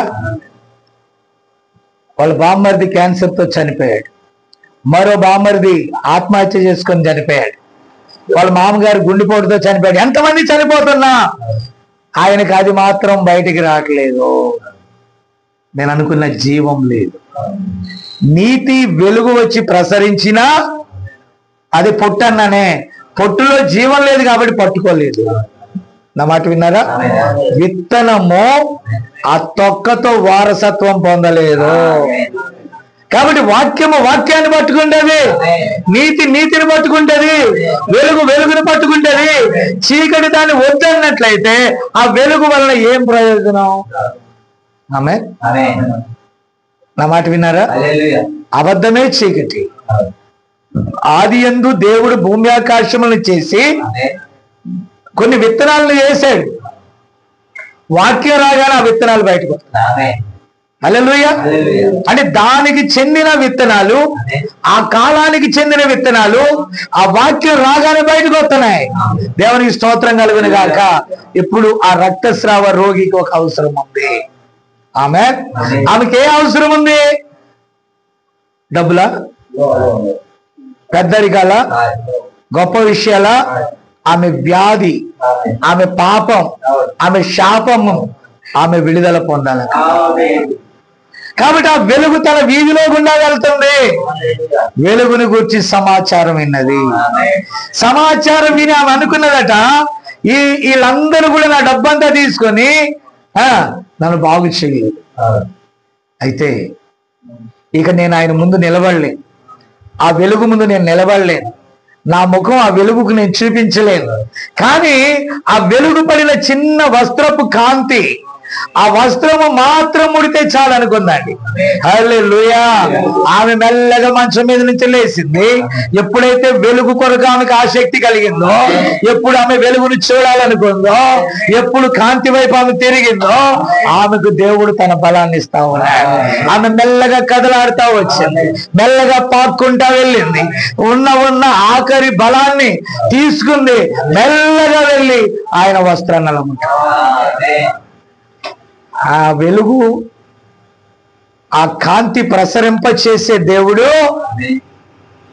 ఆ చీకటిలో ఉన్న ఆమె వెలుగును చూసిన విషయాన్ని ఆయన బయలుపరచాలనుకున్నాడు. ఆయన సడన్ గా ఆగి నాలో నుండి ప్రభావం వెళ్ళిపోయింది అన్నాడు. హల్లెలూయా. నాలో నుండి ఒక ప్రభావము. అందరూ అన్నారు, శిష్యులు అన్నారు, ఏం ప్రభువా నువ్వు వింత వింతగా మాట్లాడతావు ఏంటి? ఇంతమంది జనాల యొక్క తొక్కిసలాట జరుగుతుంటే ఎందరో నిన్ను రుద్దుకుంటా వెళ్ళారు, ఎందరో నీ మీద పడతా ఉన్నారు, ఇప్పుడు సడన్ గా ప్రభావం పోయిందంటావేంటి? నువ్వు ఆగు. మీరు 5 ఇంద్రియాలతోనే చూస్తారు, నేను ఆత్మలో విషయాలు చూశా, నేను పైనున్న విషయాలు చూశా. ఆమెను రాని అన్నాడు. ఆమె మెల్లగా వణుకుతూ నిలబడింది. ఆమె తన చరిత్ర చెప్పింది, ఆమె తన సాక్ష్యాన్ని చెప్పింది, ఆమె తనకు జరిగినదంతా చెప్పింది. అప్పుడు అంది, వస్త్రపు చెంగును ముట్టుకోగానే నాలో ఉన్నది అప్పటికప్పుడే ఆగిపోయింది అని చెప్పి ఆయన అన్నాడు, నీ విశ్వాసము గొప్పది. నీ దగ్గరికి వెలుగు వచ్చినప్పుడు ఆ వెలుగును నువ్వు తీసుకుంటే నువ్వు జీవింపబడతావు. ఆ వెలుగును నువ్వు పొందుకుంటే నీకు నువ్వుగానే కాంతి ప్రసరిస్తాయి. సూర్యుని కాంతి చంద్రుడి మీద, చంద్రుడి కాంతి మన మీద పడుతుంది. అంతేగాని ఆ సూర్యుడే లేకపోతే చంద్రుడు వేస్ట్, అనగా ధర్మశాస్త్రం వేస్ట్, సంఘ శాఖలు వేస్ట్, పెద్దలు వేస్ట్. నీతి సూర్యుడు ఆ కాలంలో ఎక్కడైతే ప్రసరిస్తున్నాడో ఆ సూర్యుని కాంతిలో మనం డెవలప్ అవ్వాలి. ఆ కాంతి క్రిందికి రావాలండి. దేవునికి స్తోత్రం. ఎక్కడో తూర్పు దిక్కున ఆమె 3 వ్యక్తులు యేసును చూశారు, నక్షత్రాన్ని చూశారు. వాళ్ళకి ఒక వింతైన అనుభవం. ఆ నక్షత్రాన్ని చూసి ఇదిగో యూదులకు ఒక రాజు పుట్టాడని లేఖనాలను పరిశోధించారు వాళ్ళు. ఈరోజు లేఖనాలను పరిశోధించే వాళ్ళే, చదివేవారు ఉన్నారు. మళ్ళా ఉదయం ఒక పూట, మధ్యాహ్నం ఒక పూట, సాయంకాలం ఒక పూట చదివేవారు ఉన్నారు. మరి రాయలక్క రోజు చదువు. ఇప్పటి నుంచి కాదు, నేను వాక్యం చెప్తే చక్కగా అందిస్తుంది. కానీ ఆ వెలుగు ఆమెలకు ప్రసరించట్లా. ఎందుకు ప్రసరించట్లేదు తెలుసా? ఈ వెలుగు నువ్వు తీసుకోగాక. ఏమంటుంది లోపల ఉన్న వెలుగు? గప్చు. చర్చికి వెళ్ళు, చెట్టు కింద ఉండు. నా మాట ఇంటలేదు, మీకు అర్థం కాదు. మందిరంలోకి వెళ్ళు, కుర్చీ కింద ఉండు. వెలుగు మాత్రం పడినివ్వబాక. ఏమండి జోసెఫ్ గారు? వాక్యం విను, బట్ హృదయంలోకి రానివ్వబాక. వాక్యం విను, అంతరంగంలోకి వెళ్ళనివ్వబాక. ఈ చెవితో విను, ఈ చెవితో బయట పారే, మళ్ళా నీ పాత డాక్టరేట్ దగ్గరికి వెళ్ళండి. పాత డాక్టర్ దగ్గరికి వెళ్ళండి. పిల్లలు, నేను విమర్శించట్లేదు. మీకు ఎక్కడ తృప్తిగా ఉందో మీరు ఎక్కడ స్టాండ్ అయ్యి, ఎక్కడ తృప్తిగా ఉందో. సుబ్రాయుడు గారు విన్నారా? నీకు ఎక్కడ తృప్తిగా ఉందో అక్కడే ఉండు. ఎందుకంటే నీకు దానికి సెటప్ సరిపోయింది. ఒకవేళ నీకు తృప్తి లేదంటే నీ దాహం తీర్చేది ఇక్కడ. నిన్ను సాటిస్ఫై చేయగలిగిన, నిన్ను తృప్తిపరచగలిగిన సజీవ దేవుని వాక్యం ఇక్కడ ఉంది. హల్లెలూయా, దేవుని స్తోత్రం కలుగును గాక. నా మాట విన్నారా? ఈ తూర్పు దేశపు జ్ఞానులు ఆ నక్షత్రాన్ని చూస్తుంటే నక్షత్రం కదులుతుందంట. మనము ఏం చూస్తాం తెలుసా? యాకోబు నక్షత్రాన్ని చూస్తాం. ఏ నక్షత్రం? యాకోబు కట్టిన బావి, బాప్టిస్టులు కట్టిన ఏంటది? తల్లి సంఘమా పిల్ల సంఘమా?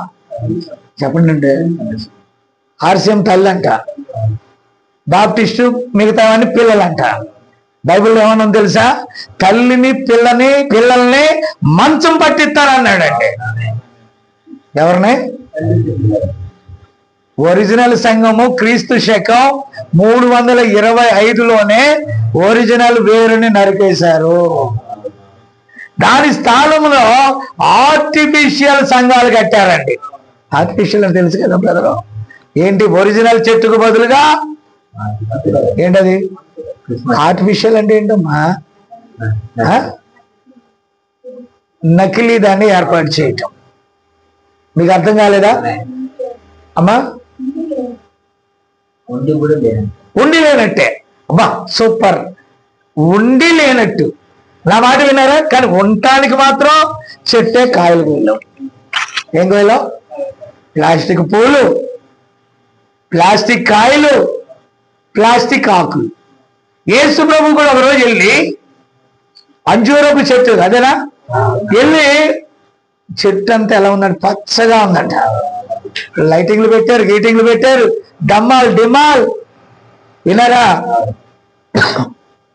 ఈసీఐ చర్చిలో వాళ్ళ తండ్రి వద్ద నుండి వేరే నా సోదరుడు అంటాడు, నా దగ్గర నుండి 150 మంది ఉండేవాళ్ళు బ్రదర్. ఎంతమంది? 150 బిలీవర్స్. ఇప్పుడు ఏమనుకోద్దే అన్నాడు. ఏ అన్నాడు? ఏప్రిల్ నెలలో మీరు వచ్చే డేట్స్ లో గుడ్ ఫ్రైడే రోజు రండి బ్రదర్ అన్నాడు. ఎందుకండి అన్నాడు. గుడ్ ఫ్రైడే రోజు 150 మంది అటెండ్ అవుతారు అన్నాడు. ఎంతమంది? అప్పుడైతే అందరూ వస్తారు అన్నాడు. నాకన్నాను ఆ ముందు 2 రోజులు అన్నాను. అంటే బుధవారం గురువారం, ఆ 2 రోజుల్లో ఎంతమంది వస్తారు? నా మాట విన్నారా? అర్థమవుతుందా?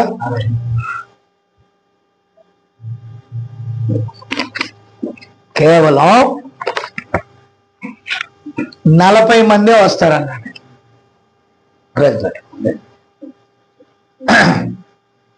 మొత్తం 40 మందే వస్తారు. ఇది కూర్చోండి. ఓకే, 40 మంది వస్తారు. నా మాట వినబడుతుందా మీకు? Okay okay okay, it's all right. అది చూడండి, అది చూడండి. ఓకే, కొద్దిగా ఇటు చదివండి. ఓకే, కాబట్టి మీరు గమనించాలి, 40 మందే వస్తారు. మరి 2 రోజులైనా 40 మందే వస్తారు బ్రదర్. అందుకే చిన్న రిక్వెస్ట్, గుడ్ ఫ్రైడే రోజు రండి, ఎక్కువ మంది వస్తారు. అయితే నేను అన్నాను, నికరంగా ఎంతమంది వస్తారు అని అడిగానండి. అంతేనా? ఎండైనా వానైనా కరువైనా కడుమైనా ఏ స్థితి అయినా నీ రెగ్యులర్ గా అటెండ్ అయ్యేవాళ్ళు ఎంతమంది? అలాగైతే చేసుకోండి బ్రదర్, 40 మంది. ఆ 40 మంది చాలు నాకు. మిగతా చెత్త 80 మంది నాకెందుకండి? అదేనా?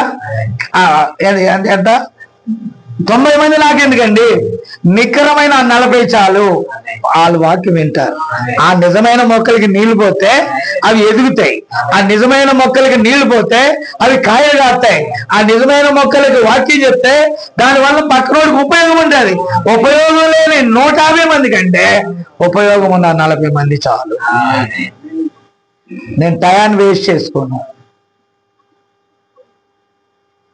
నేను వాక్యాన్ని కూడా వేస్ట్. వినదగిన వారు ఎంతమంది ఉంటారో వాళ్ళకే నేను వెలుగునిస్తా, వాళ్ళకే సువార్త చెప్తా. హల్లెలూయా. కాబట్టి ఆ 40 మంది చాలు అని నేను చెప్పానండి. దేవుని స్తోత్రం. బ్రదర్ మీరేం అనుకోరు కదంటే నేనన్నాను, ఇదిగో 100 మంది పైగా ఉన్న సంఘాన్ని దానం గారికి ఇచ్చా, 60-70 మంది ఉన్న సంఘాన్ని మోహన్ బ్రదర్కి ఇచ్చా, కనీసం ఒక 20-30 ఉన్న ప్రతాప్ చూసుకుంటున్నాడు, ఇంకా హైదరాబాద్ లో ఏదో ఉన్నాయిలేండి, ఇవన్నీ చెప్పుకుంటే మన భారతం ఎందుకులే. అయితే మీరు పిల్లరా మీరు గమనించాలి, ఈరోజు నేను చెన్నైలో వెలుగు అవసరమని నేనే కనుగొన్నాను. ఆ బావి దగ్గర ఒక్క ఆమె కొరకు యేసు ఉన్నట్టుగా చెన్నైలో నాకు ఎలా ఉంటుందంటే, పెద్ద పెద్ద గుంపులకి చెప్పడం కంటే కరెక్ట్ గా విని అంగీకరించి దానికి లోబడే 4 చాలు. ఇప్పుడు చెన్నైలో 15 మంది, ఈ మధ్య 15 మంది, అంతకుముందు 5. ఇప్పుడు 10. ఈ తర్వాత అది 8,000 రూపాయలు అంతే, అన్ని కలుపుకుంటే 9,000. సో ప్రియులారా మళ్ళీ బయటికి సౌండ్ నేను పట్టడానికి వెళ్ళలేదు. మిస్టర్ తలుపులు బంద్, కిటికీలు బంద్, ఏసీ ఆన్. దీనికోసం మళ్ళీ 15 మంది కోసం నేనేం పెట్టాల్సి వచ్చింది తెలుసా రూమ్ లో? ఎందుకని? నా కోసం కాదు, నేను ఏసీ కోసం కాదు. నేను ఎందుకు పెట్టాలి తెలుసా? సౌండ్. ఆ ఇంటి వానరు ఏమన్నాడు తెలుసా? సౌండ్ వినపడకుండా వాక్యం చెప్పు. ఇప్పుడు మనవాడు నా గొంతునే వాడుకోండి, నేను గట్టిగా చెప్పడం అలవాటు. మైక్ లేకుండా గట్టిగా చెప్తే గొంతు ఏమైంది? జంప్ అవుతుందా మెల్లమెల్లగా? ఎవరు మాట్లాడండి, అవుతుందా లేదు? గొంతుకు సేఫ్టీ కోసమే వాళ్ళు మైక్ వాడుతున్నారు. మనోడు అన్నాడు నో పర్మిషన్. ఓకే, కాబట్టి పిల్లరా చిన్నగా ఆ 5 మందికి ఏసీ పెట్టాను, డోర్లన్నీ లాక్ చేసాం, చక్కగా లోపల వాకింగ్ చెప్పుకున్నాం. మెల్లగా ప్రార్థన అయ్యాక వెళ్ళి ఈ 5 మరి కొంతమందికి చెప్తే మెల్లమెల్లగా నాకు ఫోన్ చేసి, యూట్యూబ్లో వాక్యం వెళ్ళినప్పుడు ఫోన్ చేసి, అయ్యగారు చెన్నైలో ఎక్కడ, అయ్యగారు చెన్నైలో ఎక్కడ, అయ్యగారు చెన్నైలో ఎక్కడ, ఏం చెప్పాలో నాకు అర్థం కావట్లేదు. ఇంటి వానరేమో రానివ్వడం, ఆయన చెప్పింది 10-15 మంది. కాబట్టి అక్కడ మొత్తం మీద అన్ని గదుల్లోకి నెడితే ఒక 30 మంది వస్తారు, 30 మంది పడతారు. ఓకేనా? కాబట్టి ఇప్పుడు మళ్ళా ఏమవుతుంది తెలుసా? వెలుగు అక్కడి నుండి గదిలో ఆగిందా సార్? గదిలో ఆగిందా? ఏసీ పెడితే ఆగిందా? మూసి పెడితే ఆగిందా? వెలుగు బయటకు వెళ్ళిపోతుంది. కిటికీల్లోంచి వెళ్తుందో, యూట్యూబ్ లోంచి గొట్టంలోంచి వెళ్తుందో, యూట్యూబ్ అంటే కదా, ట్యూబ్ అంటే గొట్టమేగా, దాంట్లోంచి వెళ్తుందో దేంట్లోంచి వెళ్తుందో ఐ డోంట్ నో, నాకైతే తెలియదు. అయితే మెసేజ్ బయటకు వెళ్ళిపోయింది. ఇందాకన్నా అబ్బాయి వచ్చాడు, బిషప్ గారి కొడుకు, ఇంకొకరు వచ్చారు. వాళ్ళు వచ్చి ఏం చేస్తారంటే, మేము నీ దగ్గరికి రావటం కష్టం కాబట్టి నువ్వే మా దగ్గరికి రా. వెలుగు ఆగుద్దా? వెలుగుని ఎవరైనా దాచిపెట్టగలరా? నీ దగ్గర వాక్యం ఉంటే దాచబడుతుందా? దాచబడిన దాగని ధననిది దేవుని వాక్యము. హల్లెలూయా. దేవుని స్తోత్రం కలుగుగాక. నా మాట విన్నారా? నేను ముగిస్తాను, డోంట్ వరీ. సో నేను చెప్పేది క్లియర్ గా వినండి. ఆ తూర్పు దేశపు జ్ఞానులు మొట్టమొదటిగా మన సూర్యుని ఎటువైపు తిరిగి నమస్కరిస్తాం మామూలుగా. ఇప్పుడు మీరు అన్నిల్లోంచి వచ్చారు, ఇప్పుడు నది స్నానం చేస్తారు, ఎటువైపు తిరిగి దండం పెట్టుకుంటారు? ఇప్పుడు మన వాళ్ళకి కూడా జోక్ అయిపోద్ది, నీకు ఏ సపోర్ట్ లేదంటే తూర్పు తిరిగి దండం పెట్టమంటారు. ఎందుకని? అంతే కదా ఏం బ్రదర్, అంతేనా కదా? అడు దండం పెడితే ఏదో ఒకటి జరుగుద్దులే అని. మీకు విషయం చెప్పనా, అది సూర్యుడు దేవుని యొక్క వెలుగు. మా నోటి మాటలోంచి వచ్చాయి. సూర్యుడు ఒక గ్రహం. ఓకే, మీరు దయచేసి వింటే దాన్ని SUN సన్ అంటారు.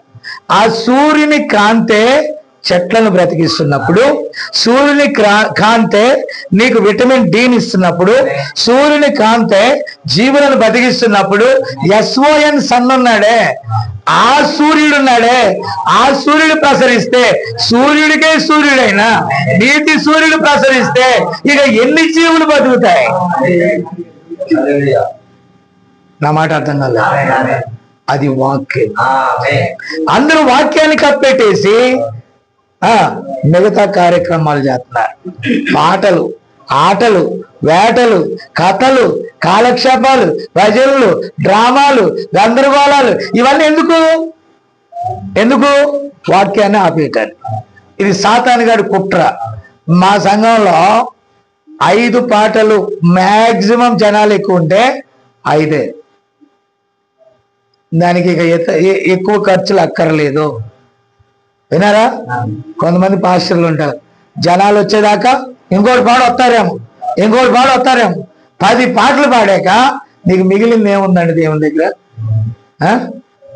10 పాటలు పాడి పాడి పాడి పాడి పాడి పాటలు ఉత్తేజపరిచేయి, వాక్యము నిన్ను సంతృప్తి పరిచేయి.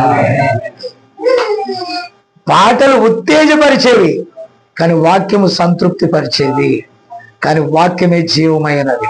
ఈ తూర్పు దేశపు జ్ఞానులు తూర్పున ఉండి ఎక్కడికి చూస్తున్నారు? వాళ్ళు ఇజ్రాయెల్ దేశం వైపు చూశారు. ఆ తూర్పు జ్ఞానులు ఎవరో తెలుసా? 3 వంశాలు ఉన్నాయి నోవాహుకి. ఎన్ని వంశాలు? ఎవరండి నోవాహు యొక్క 3 పిల్లలు? షేము, ఆము. ఈ 3 ఉండే కదా ప్రపంచ జాతులు వచ్చాయి. షేమ్ అంటే అబ్రహాం వంశం, యాఫెత్ అంటే తెల్లోళ్ళు, ఆమ్ అంటే నల్లోళ్ళు. వీళ్ళు 3 కలిసి పరిశోధన చేస్తున్నారంట. సైన్స్ అండ్ టెక్నాలజికల్ కాలేజ్ ఎక్కడుంది? తూర్పు దిశలో ఉంది. కొంతమంది అంటారు చైనా ప్రాంతంలో అంటారు. మొత్తం ప్రపంచాన్ని చంపాలన్నా బతికించాలన్నా తూర్పు దేశపు వాళ్ళకే పని అవుతుంది. నా మాట విన్నారా? కాబట్టి ఇవన్నీ కూడా అక్కడక్కడే ఉన్నాయి. సో వాళ్ళు పరిశోధనలో ఉన్నారంట. ఇక్కడ అన్ని నక్షత్రాలు, ఖగోళ శాస్త్రజ్ఞులు చూస్తా ఉంటే ఒక అరుదైన నక్షత్రానికి అందుకున్నారంట. ఈ ఖగోళ శాస్త్రజ్ఞుడు డానియేలు. ఈ డానియేలు ఈ నక్షత్రాలను గురించి రాసినటువంటి ఆ లేఖనాలను చదివి యూదుల రాజు పుట్టినప్పుడు ఇజ్రాయేలులో ఒక నక్షత్రము వెలుస్తుంది అని చెప్పారు ఆమె. అయితే ఇది కదులుతున్న నక్షత్రం మనం కదులుతాం కానీ నక్షత్రాలు అక్కడే ఉంటాయి.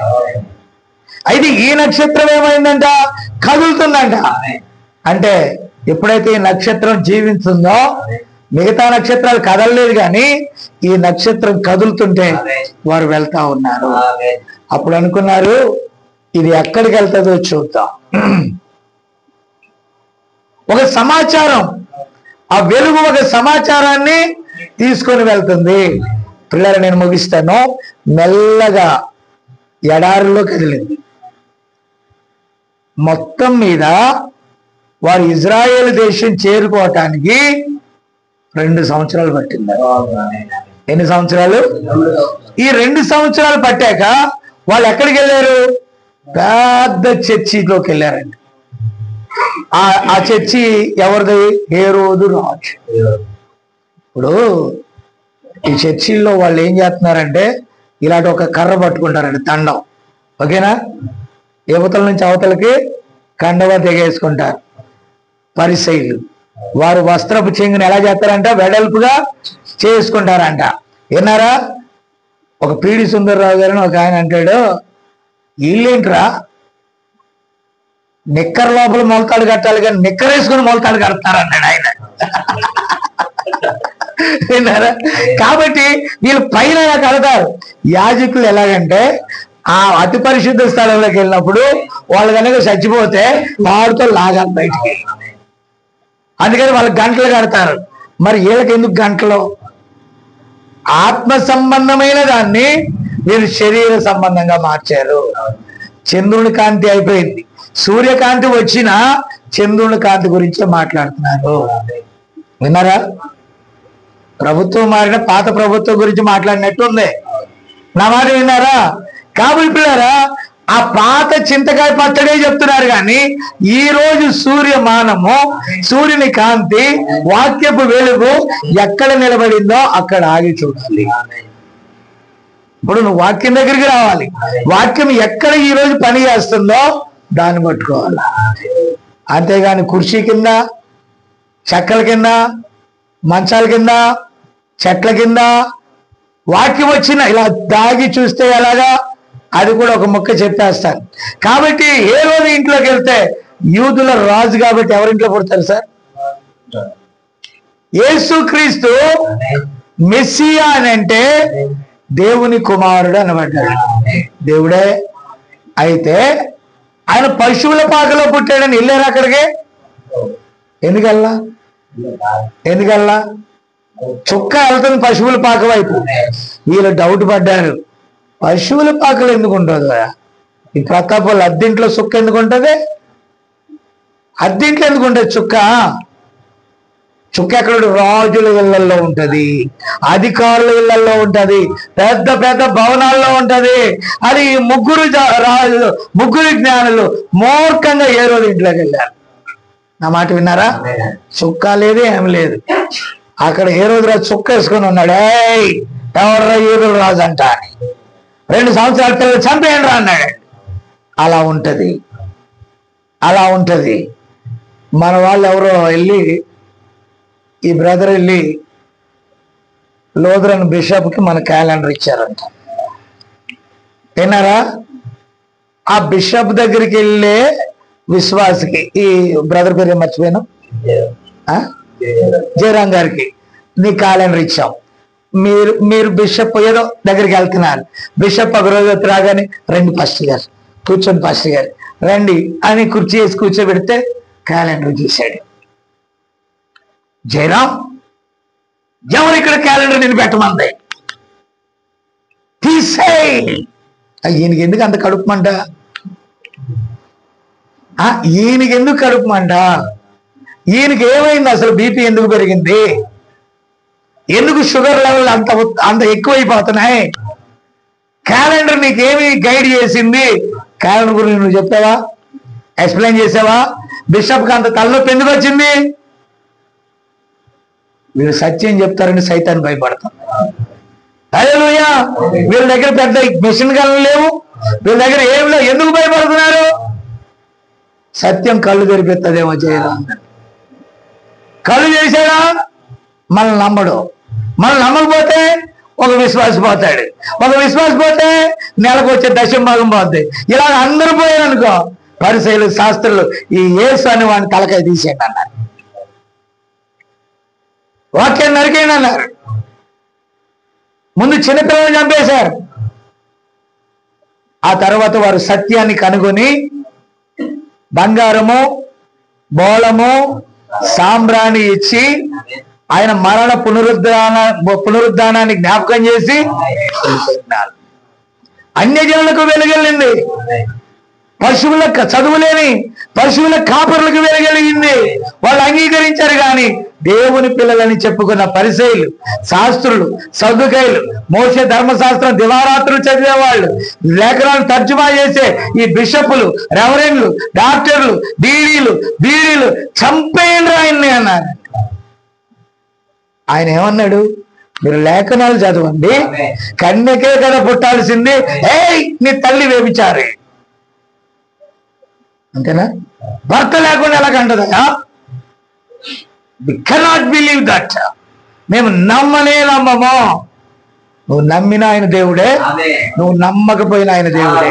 నువ్వు లేఖనాలు నమ్మినా దేవుడే, నువ్వు నమ్మకపోయినా దేవుడే. ఆయన నమ్మే వారికే దేవుడు, నమ్మని వారికి ఆయన దేవుడే కాదు. వెలుగు నీ దగ్గరకు వచ్చింది, నువ్వు తీసుకుంటే తీసుకో, వదిలేస్తే వదిలే. That's all. నా మాట విన్నారా? నేను చెప్పేది అర్థమవుతుందా? తన్ని ఎందరు అంగీకరించిరో ఆయనకి వారు కుమారులుగా ఉంటారు. అంగీకరించిన వారికి ఆయన తండ్రి అయి ఉంటాడు. ఆయన కుమారుడిగా తన స్వాచ్యంలోకి మనం చేర్చబడ్డాం. ఓకేనా? యేసుని సిలువ వేయండి, అపోస్తలుల్ని చంపండి. ఈరోజు ప్రతి కాలంలో కూడా నిజమైన వెలుగును వారు త్రోసేస్తున్నారు, నిజమైన సత్యాన్ని సమాధి చేస్తున్నారు. అయితే చెట్టు నరకబడింది, పునరుద్ధానంలో లేచింది. 325 సంవత్సరాలు సత్యము ప్రకటించాక 325 తర్వాత 1500కు పైగా సంవత్సరాలు ఓ చీకటిలో ఉంటే మెల్లగా వెలుగు వచ్చింది. ఆర్సిఎం నుంచి లోదర్ వచ్చాడు, వెస్లీ వచ్చాడు, పెంతెకోస్తు వచ్చి వాళ్ళు వచ్చాయి. చివరికి నిజమైన వధువు వచ్చింది, నిజమైన వాక్యం వచ్చింది. ఈ రోజైనా సరే తన్ను ఎందరు అంగీకరిస్తారో వారు ప్రభుతో కూడా ఉంటారు, మధ్యాకాశపు విందులో ఉంటారు, ఆయనతో ఆనందిస్తారు. ఆ వెలుగు వచ్చినప్పుడు నువ్వు తప్పకుండా వెలుగును పొందుకోవాలి. సత్యము మిమ్మల్ని స్వతంత్రులుగా చేస్తుంది. వెలుగు ప్రసరించినప్పుడు ఆ వెలుగునకు మనం లోబడాలి. లేఖనాలది లేకపోతే అబద్ధం, కానీ లేఖనము సత్యమని చెప్పిన నమ్మకపోతే దాన్ని మూర్ఖత్వం అంటారు. దానికి ఇంకేం మందు లేదు. వ్యాధికి మందు ఉంది, కానీ మనోవ్యాధికి నిజంగా నిద్రపోయేవాడికి మెలుగు వస్తుంది, నటించేవాడికి. మీకు అర్థమైందా? నిజంగా నీకు ఏదైనా దప్పికుంటే తీరుతుంది, దప్పికరా నటించేవాడికి తీరదు,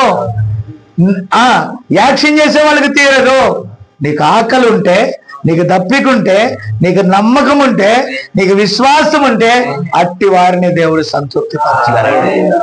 అట్టి కృప, అట్టి సమాధానం, అట్టి దీవెన దేవుడు మీ అందరికి అనుగ్రహించును గాక. సంఘ కాపరికి అప్పగిస్తున్నా.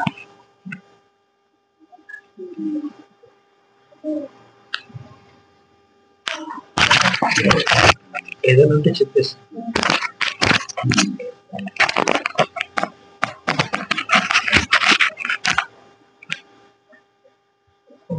ప్రజల మన మధ్య ఇప్పుడు దాకా మన దైవ సేవకులు వాక్యం అందించారు. అందును బట్టి ప్రభుపేట వందనాలు తెలియజేస్తున్నాను. మన మధ్యకి దైవ సేవకుల్ని దేవుడు ఇలాగ నడిపించి వాడుకున్నందుకు దేవుడికి మరొకసారి కృతజ్ఞతలు నేను తెలియజేస్తున్నాను. మీ అందరూ కూడా కృతజ్ఞతలు తెలియజేస్తున్నాను. మరి ప్రార్థన చేస్తాను.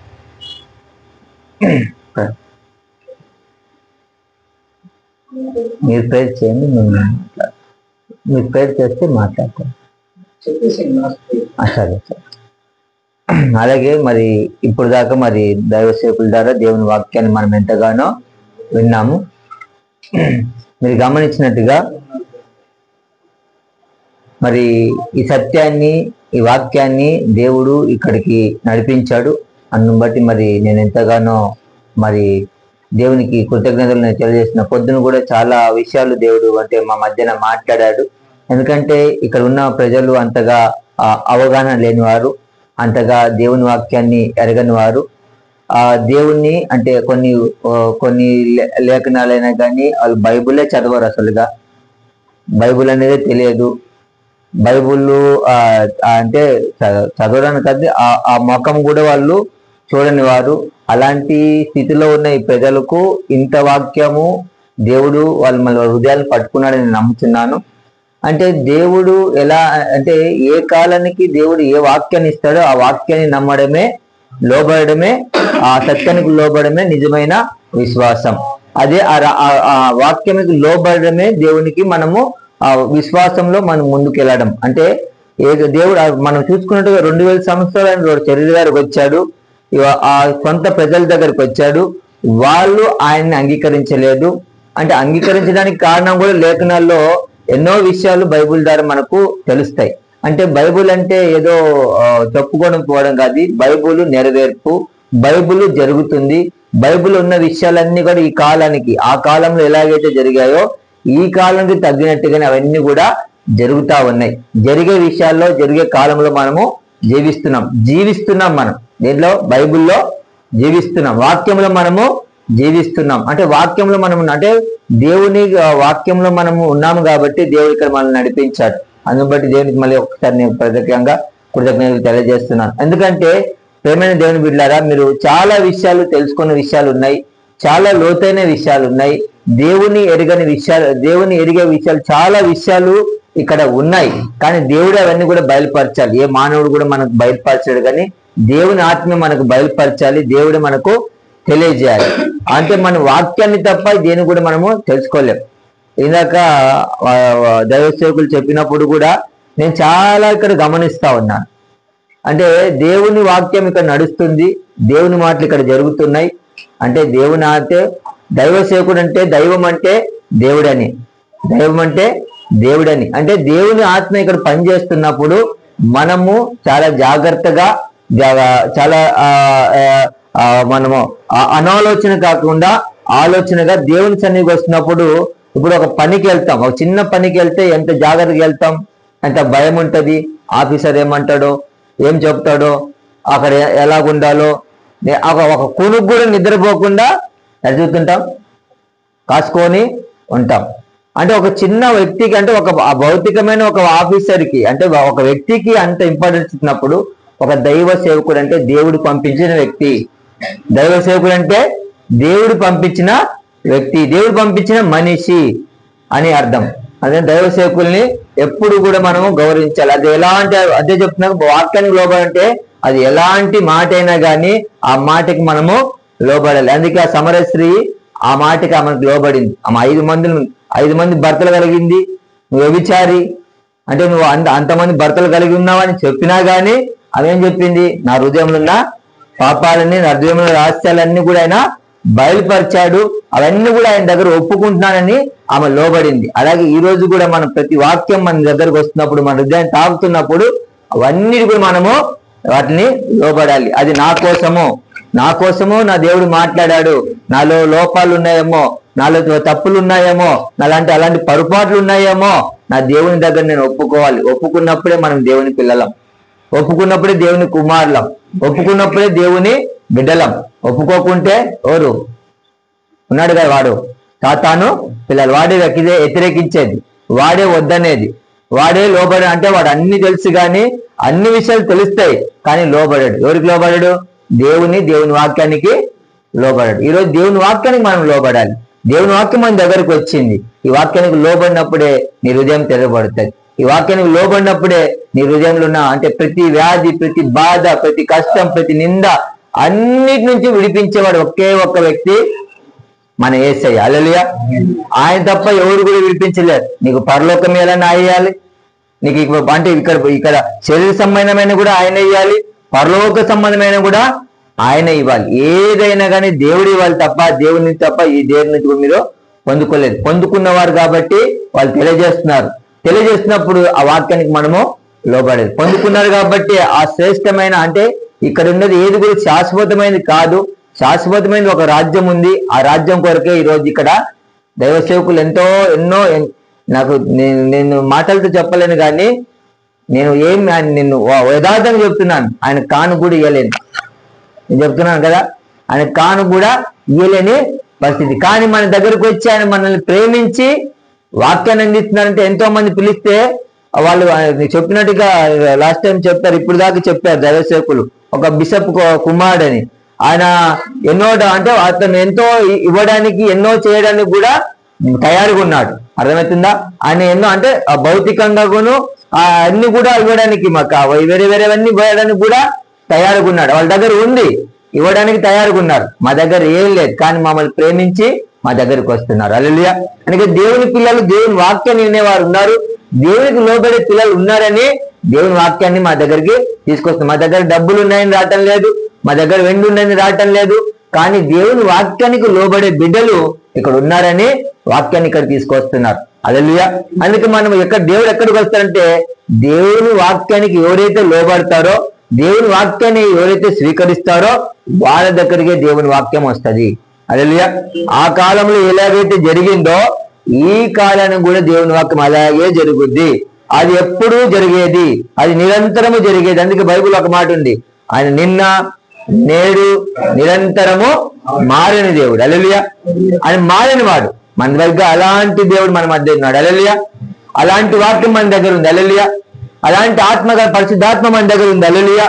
పరిశుద్ధాత్మ ఉంటే దేవుడి కార్యాలు చూడగలుగుతాం. హల్లెలూయా. పరిశుద్ధాత్మ లేకుండా దేవుణ్ణి మనము చూడలేం, ఆ కార్యాలు మనం తెలుసుకోలేం. ఈరోజు ఈ చిన్న వాక్యాన్ని అంటే కొద్దిగా మాత్రమే నేను పొందుకోగలిగాను. హల్లెలూయా. ఇంకెంతో పొందుకోవాలి. ఆ పొందుకోవాలనే ఆశ తపన నీలో నాలో రావాలంటే మనం ఎల్లప్పుడూ దేవుని వాక్యం దగ్గరికి రావాలి, దేవుని వాక్యాన్ని తెలుసుకోవాలి, దేవుడు ఏమైనాడు అనేది మన హృదయంలో చేర్చుకోవాలి. మనలో ఏదైతే దేవుని వాక్యాన్ని వ్యతిరేకం ఉందో అవన్నీ కూడా విడిచిపెట్టి ఇక్కడ విడిచిపెట్టి వెళ్ళాలి. ఎక్కడ విడిచిపెట్టి వెళ్ళాలి? ఇక్కడే విడిచిపెట్టి వెళ్ళిపోవాలి. తిరిగి మళ్ళీ ఎక్కడ రావాలి? మళ్ళీ వాక్యాన్ని పట్టుకొని అదే వాక్యాన్ని ఏదైతే పొందుకున్నావో ఆ వాక్యాన్ని పట్టుకొని మళ్ళీ తిరిగి ఇక్కడికి రావాలి. మళ్ళీ పొందుకొని మళ్ళీ తిరిగి ఆ వాక్యాన్ని మళ్ళీ ఇలా ఆ సమరయ స్త్రీ ఎలాగే పొందుకుంది, ఊరంతా ప్రకటించిందంట. ఎక్కడ ప్రకటించింది? అంతగా ప్రకటించి ఎక్కడ తీసుకొచ్చింది? యేసయ్య దగ్గరికి. మళ్ళీ మీరు అంటే ఆ యేసయ్య గారు అంటే ఆయన చెప్పిన ప్రతి మాటని నమ్మి ఆయన గురించి ప్రకటించింది. అలాగే మనం ఈ రోజు ఇక్కడ వాక్యాన్ని పొందుకొని దేవుని మనము ప్రకటించే వారికి ఉండాలి. ఈరోజు ఎవరో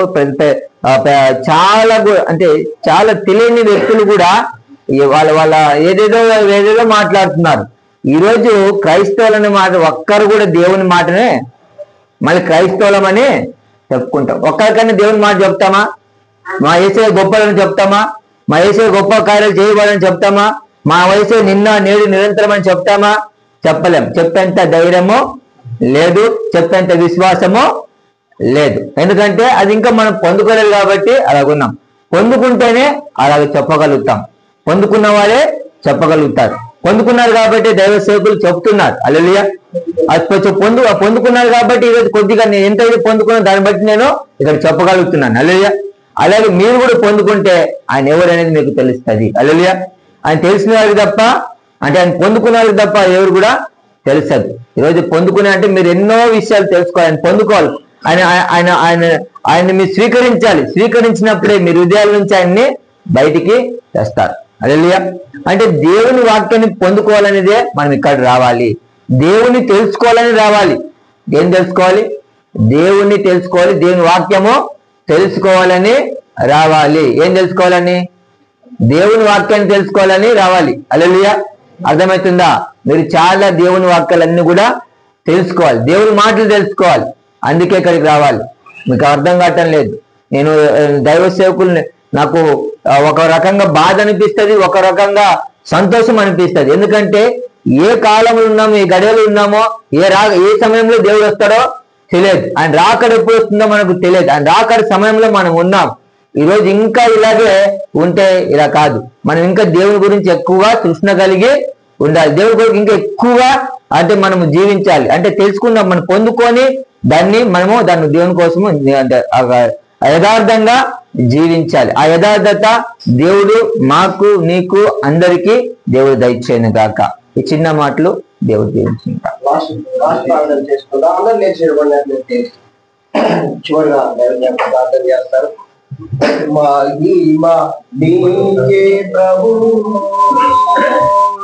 ప్రభు గానీ ప్రభు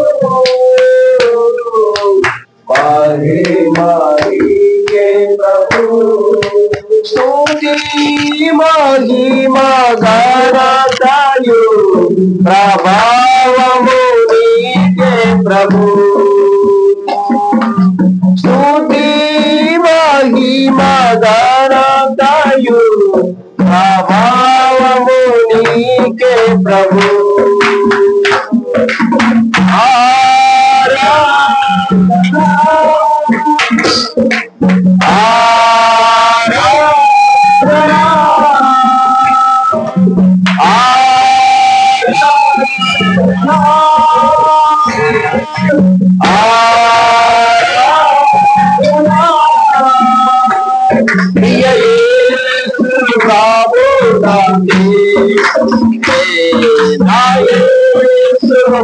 రాబోనానే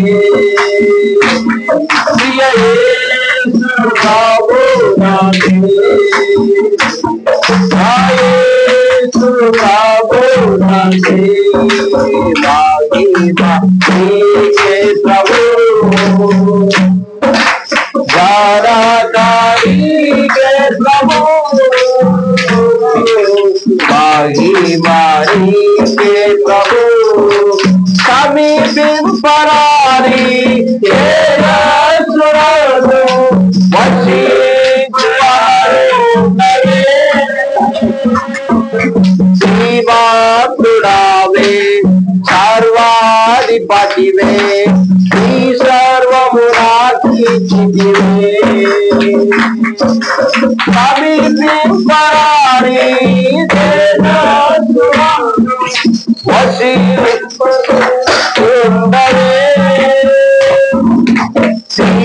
శ్రీమాత్రుడావే సర్వాధిపతివే నీ సర్వము నాకిచ్చితివే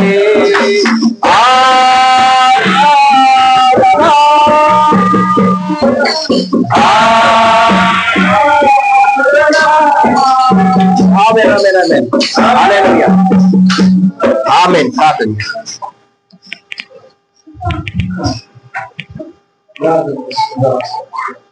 ప్రేమగల మా తండ్రి నిజ ఆరాధనకు కర్తవ్యం సర్వాధికారి ఆ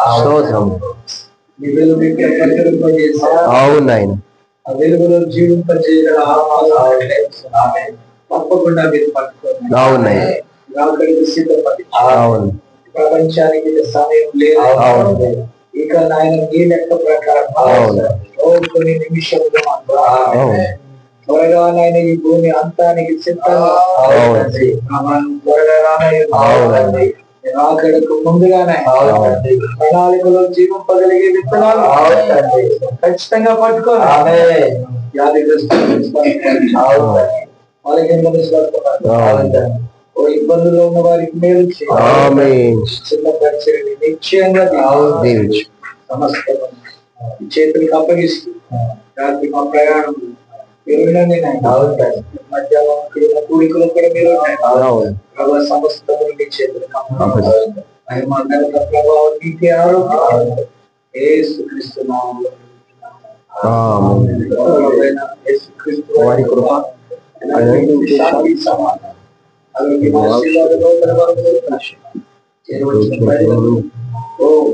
వర్తమానంలో ఎక్కడెక్కడికైతే నువ్వు ప్రసరింపజేస్తావు సదాకాలం తోడై